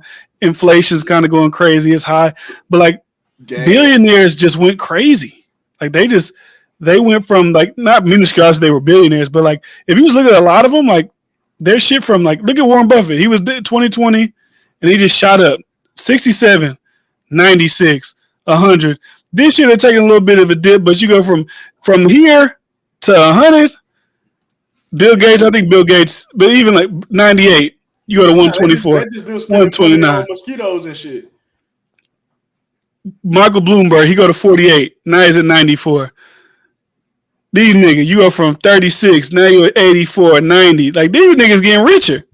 Steve Ballmer from 52 to 100. He 100 M's right now. It's like something. The money, they got the money. We losing the money. Google nigga 49 to 100. Like, you know, the money went somewhere and it went to these niggas. He fucked up because he started trying to go in that virtual reality shit. If he would have kept Facebook what it was, he would have probably still been going up. But he tried to get into that metaverse shit. That dropped him down. Still way bigger than when he was. Yeah, definitely. Look, Walmart, steady incline. You know, he just bought the Broncos. Michael Dell, computers, obviously $22 billion. Now he's at 50. Like these are like $30 billion increments, right? This isn't like $1 billion. This is like $30 billion, $40 billion. Like this is TikTok. Like obviously he went from 15 to 16 billion to 50 billion. Like TikTok's massive, but still, the guys from shipping, like you're 14 billion, now you're 39 billion. How much you charging for shit? You know what I'm saying? Like these niggas doing all right. Yeah, who's it? Chocolate bar people, like 24, now you're at 38. Like y'all doing all right. Where's the inflation for them? Hedge fund people. Ken Griffin, he's always been rich. 12 billion in 2020, now he's at 35 billion. He's buying. Last year, I looked into him. Last year, he bought a $160 million house in Miami. Also, last year, he bought a $298 million penthouse in New York. These niggas spending money like it ain't nothing. I get it. You spend the money, taxes, yada, yada, whatever. But you know what I think I might be? I was going to say I can't speak on all depressions, but I might can. But what it starts to seem like, it's like, ain't no depression for the rich niggas. They making shit, you know, they making their money, they shit going up. If it was really like a broken down economy, because people like, oh, we in a recession, kind of like economy may crash, they shit wouldn't be jumping like that. Because that means money ain't being spent. If we ain't got no money and shit like that, how they making all this money and stuff like that? So a lot of shit is just, I be believing is a lie. It's like when they call it a depression, it's like we about to either take some money from y'all, we gonna rise up inflation. We want to make some more money, so now y'all gotta suffer. Like, it's all perspective. Like I was reading that book, the one I told you about, the money psychology one, and they were talking about when JFK was running for president, they were like kind of iffy about him going because of his stance on economics, right? Going through the Great Depression. His statement was, "Oh, I didn't know we was even going through depression." He said, "Whenever the depression time was, we had more houses than ever. We had more housekeepers than ever. My dad hired more gardeners." Like he said, we were like high on the hog. Y'all was depressed. We was buying more shit. We was richer than we ever were while y'all was in the depression. So they buying shit on, they taking advantage of shit while it's low and stuff like that. It's like it seems like these depressions, similar to Hawaii, it's like they take these times to like accumulate the wealth to get their shit up. They crash the economy, bring down the average person's wealth. Now they could get people into bad deals. They can do all these type of things, and now it's like, all right, well, let's get everything going back to normal. And that's what it seemed like. That's what it seemed like, man. This inflation shit, they've been talking about, oh, the Fed's got to raise inflation again. The Fed's got to raise inflation again, or they got to keep rising up the interest rates because that's what balanced out, you know, all these different things. Man, that shit is a fucking joke. These niggas still on private jets. These niggas ain't worried about shit. Gas still flowing. Like it's just a joke to me, man. Like, And the biggest thing, like, we can't give y'all money because we about to give it to Ukraine. We can't use the money to, like, say gas high and shit, but it's like we can stimulate the economy through making it lower. It's plenty of things they could do to make the economy more stable for us if it's really was so much interest. It's like, nah, we about to use this to push a war agenda. Like, we need this money to go into something else. Like, even with the COVID and shit, like, it's a perfect example. It's like, oh, y'all need help. It's like, all right, we're gonna sign a bill for $50 billion or $50 trillion, but y'all only getting 10% of this, and there's other shit going to other stuff. It's like, Yeah. Like it's the perfect example for that. It's like, yeah, we know y'all suffering, but 750, y'all should be good. It's like it just seemed like that's when it's like they ready to tell us our life about to get hard at this point. I'm saying, like, if you see these people and they should just skyrocket, like, bro. I mean, obviously the people at the top, they should going up, but like it's like if you track somebody's net worth, like leading up to a certain point, like, okay, you've been at, like, it's been steady. You're at 8 billion, 9 billion, 10 billion, 8 billion, 9 billion. And then, like, from 2020, you're from 9 billion to 30, 40, 50. And I know that's not like they have $50 billion in cash. But it's like just to see that staggering jump. Like, even like Dan Gilbert in 2021, who owns like the Cavs and shit, he went from 5 billion to 84 billion. Because he does like mortgages and shit like that, housing. He owns like one of them home loan CT mortgage or something like that. Ain't that some like shit? One of them home loan. I can't even think of the name of it right now, but one of those home loan things. His shit went down significantly because I think something with the housing market went down. But even like for your whole career to be in the 5 billion and then just to jump up to 80 and then be at 40 and 50 right and after COVID too. Yeah, it's kind of crazy. You gotta think the evictions and like the amount of like people that couldn't pay for their rent was on the all-time high. So people was gonna be moving out once things got normal because they was already behind. They had to find new places to live. Like I did that. I was paying rent, but it was plenty of people that happened in the houses like, oh, y'all can't kick us out now, but when that shit start going back, we gotta find somewhere else to go. And it's plenty of people. It's like, and even like BlackRock taking advantage of that shit, and BlackRock buying up whole neighborhoods of houses just to make niggas turn them into renters. Like, because a lot of people can't afford to buy a house. Like Warder said, if you make 85 to 90 in Texas, you well off. I mean, I wouldn't say you're well off. I know you can live a certain lifestyle. Like you can live, you're not gonna go hungry, but you gotta think like a couple of years ago to get a house. There's this like images they had, like you could buy this $300,000 house at 3% and pay like $1,800 a month in your mortgage. That same house now it's like 7-8% interest rate. Now you're paying 28, 29. That's just for the mortgage. That's not for the interest. That's not for the insurance. That's not for the HOA. That's just for the mortgage of the house. Like your money is devalued a lot. That ain't your car notes. If you got more than one car. Even cars, like, bro, before the pandemic, you could buy a Charger. Because I remember before I got the car I had, I was trying to get a Charger, like a used one. They had used Chargers for like 16. They got 2020 Chargers now for like $30,000 for a used, like a 2020 Charger for $30,000. Like that's fucking crazy. Yeah. Back in the day, the used Chargers in 2016, when I got a car, they was like 16,000. They was like fucking 15,000. Now they're 30,000 for a used car. That's crazy. And even then, it's like, bro, if you live the model life and go get a car note, go get a decent house and all these different things, like just doing a natural progression. You got college debt. A lot of that we build up debt very quickly, bro. You got credit cards, you got all type of shit, bro. That debt stack up on you where it's like, damn, I'm living check to check again. Like, wait a minute, okay, if you're saying 80 to 5 to 90, you're talking about like no kids, a 1-bedroom apartment in a car. Yeah, okay, you're good. Like that's like you living like a millionaire. Shit. Yeah, you're good. If that's the context, is you by yourself, one apartment, one car note, 85, 90. Yeah, you're good. You're not worried about. You living like a millionaire down there. You could travel pretty much probably whenever you want to. Like you're good.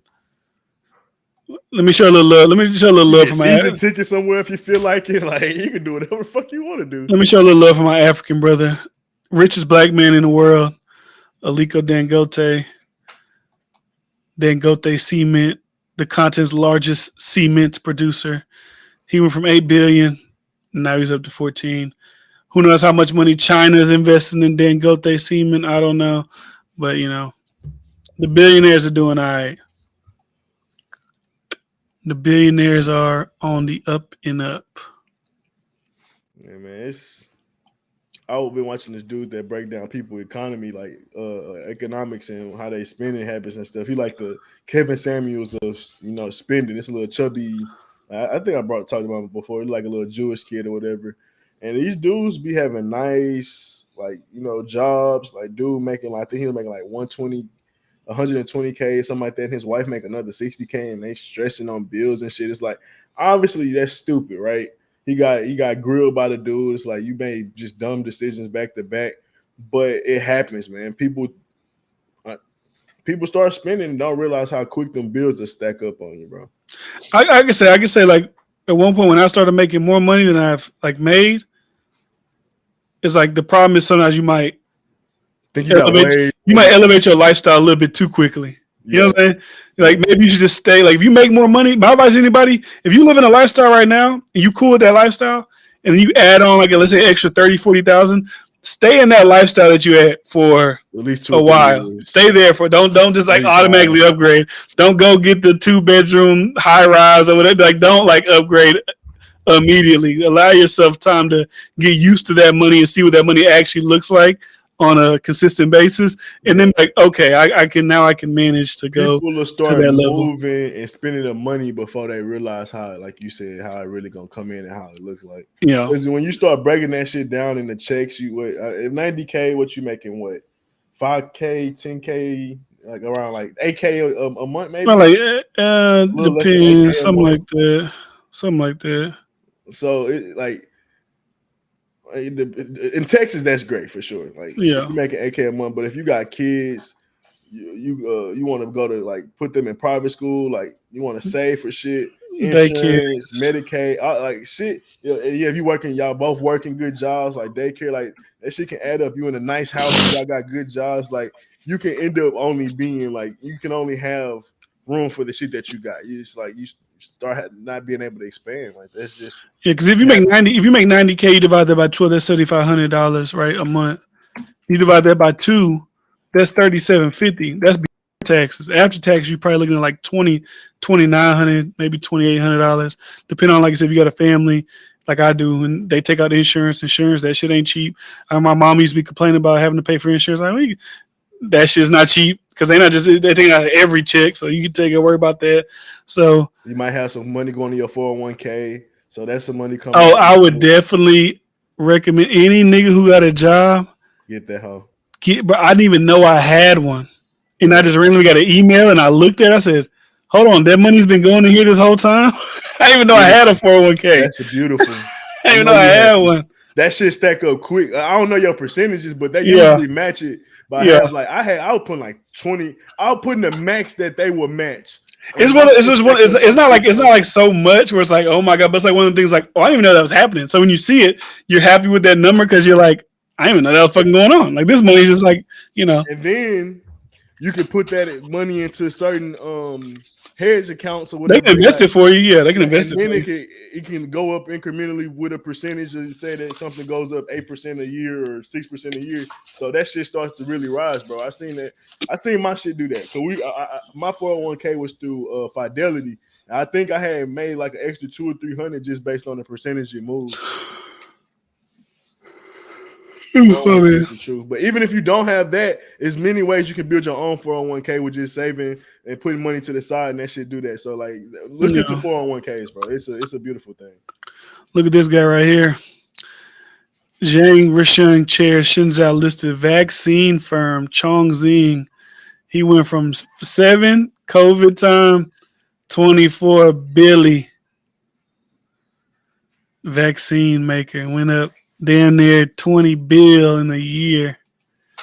Well, do you gotta know what account the 401k is through? Because it's different places. Yeah, the money gonna stay in that account. Like the once you get fired, the money's still yours. Yeah, it's just gonna change the type of account. Like you might have had a 401k with like a RIA 401k with a company, but once you get fired, it's just gonna be like a regular checking account type shit. So you got to find that company. Yeah, because a lot of people use different places. There's like you said, there's Fidelity. There's a whole bunch. I don't know, a whole bunch of different 401k companies. Yeah, for real. And you could take it. But if you take it out, once you get fired, and you take it out. I think you got to pay like 10% on your taxes next year, something like that. but I ain't know that. fuck it. If you don't need it, or if you want to take it out, and fucking take it out. Yeah, this is a little, something going on, man, in the world. Even like Alex Jones talking about the COVID shit, and like Biden wife got COVID. Even like The View saying like Whoopi got COVID, vote is back. It's like it feels like they're like trying this fear shit, right? It just certain shit just start to look like planned out. Like like y'all be y'all conspiracy theory back, and I'm like certain things like I don't know about that, or like I don't know. Like these things at this point in my life feel like so blatant. Like COVID. Okay, Biden wins. All right, let's kind of like maybe we're pushing too hard on it. We're trying to force jobs to do it. Let's back off a little bit. Then COVID starts to like die out. Oh, people get COVID. It's like the flu now. And like, elections coming up. Like, hey, what's going on? Bad acting. Hey, what's going on here? It's not even a good script. Like, the first 2 people to get COVID again is the president and his wife. He doesn't have any symptoms though. He caught it. Oh no, the thing is, he didn't even catch it. She got it. No, they said recently he caught it. If I'm not mistaken. I see he don't got it. Yeah, she got it. They said he don't got it, but now he's gonna start wearing a mask. Still, he's gonna he's gonna follow the CDC protocol.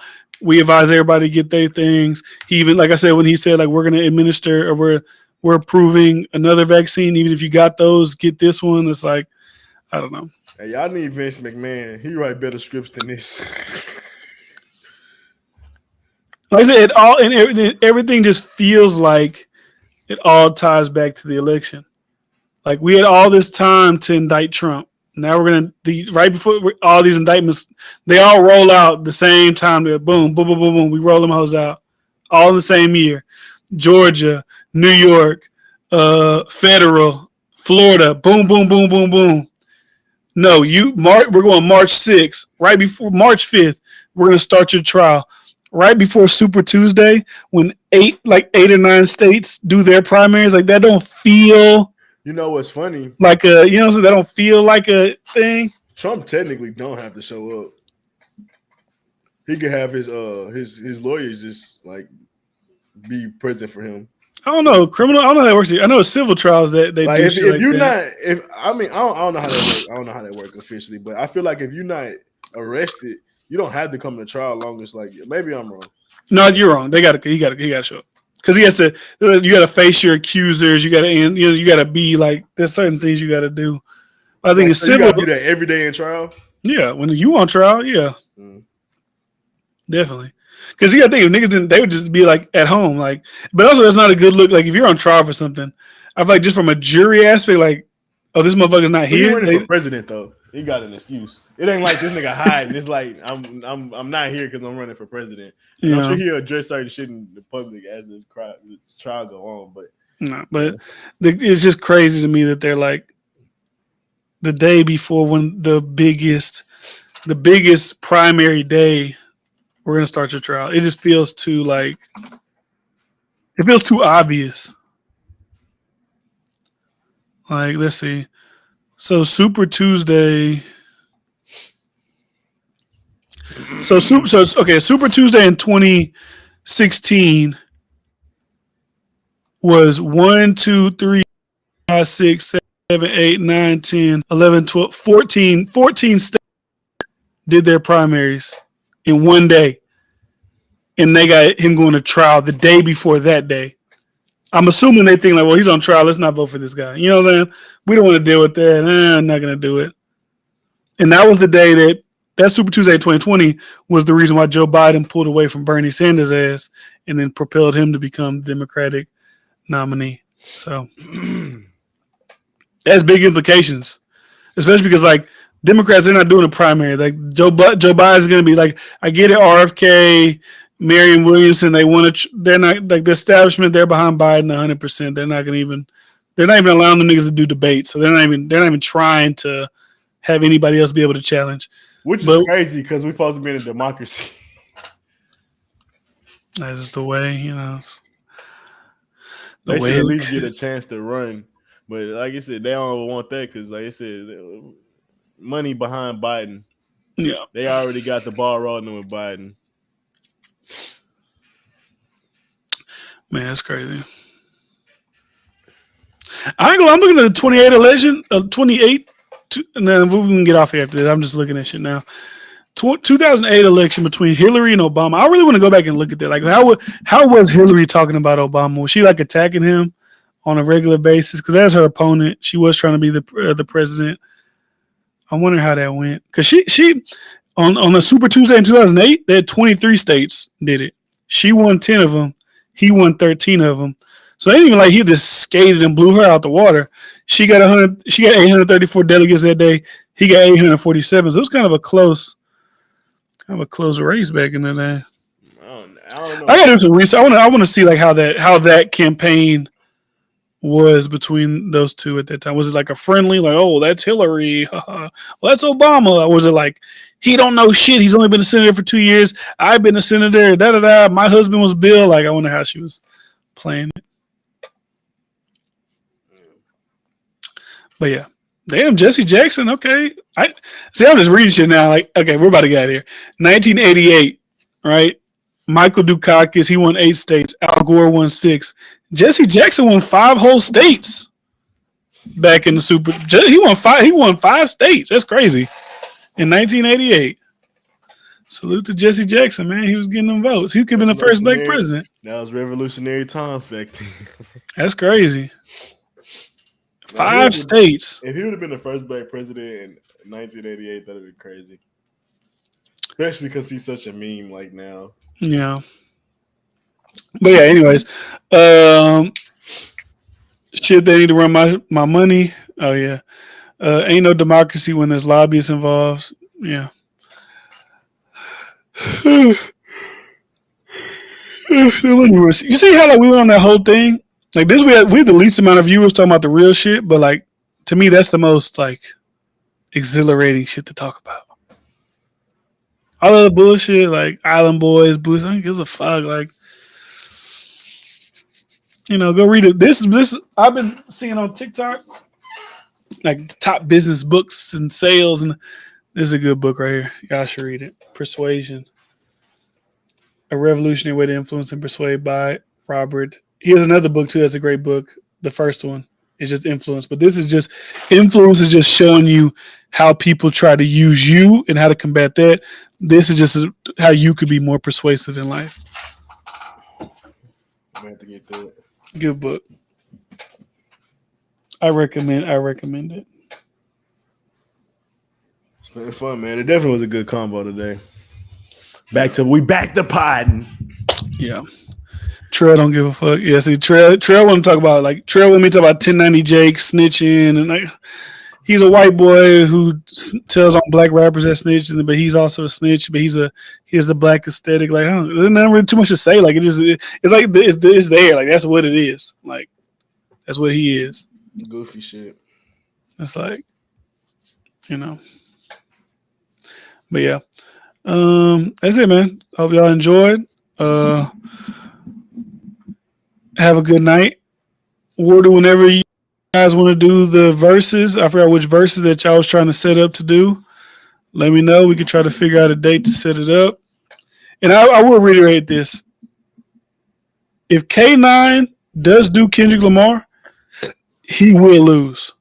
K9, Kendrick versus who?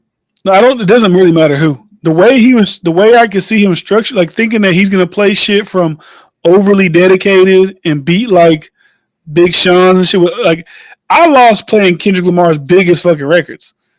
Like, you think you gonna play some Overly Dedicated shit? Like, and I think this thing too is like, what they're missing is like verses isn't, oh, this is a great Kendrick verse. Yeah, that's cool. That was a good verse. But like, we're talking about verses. You know what I'm saying? Like, that's the difference. But Kendrick versus Biggie, I don't know. We'll see. I think Meek Mill. He probably could. Meek Mill got some shit. We're talking about verses. We're talking about big records people fuck with. But whatever. I'm not going off a tangent. We're not getting to a Kendrick Lamar conversation tonight. See y'all on the flip side. Y'all have a good rest of your night, man.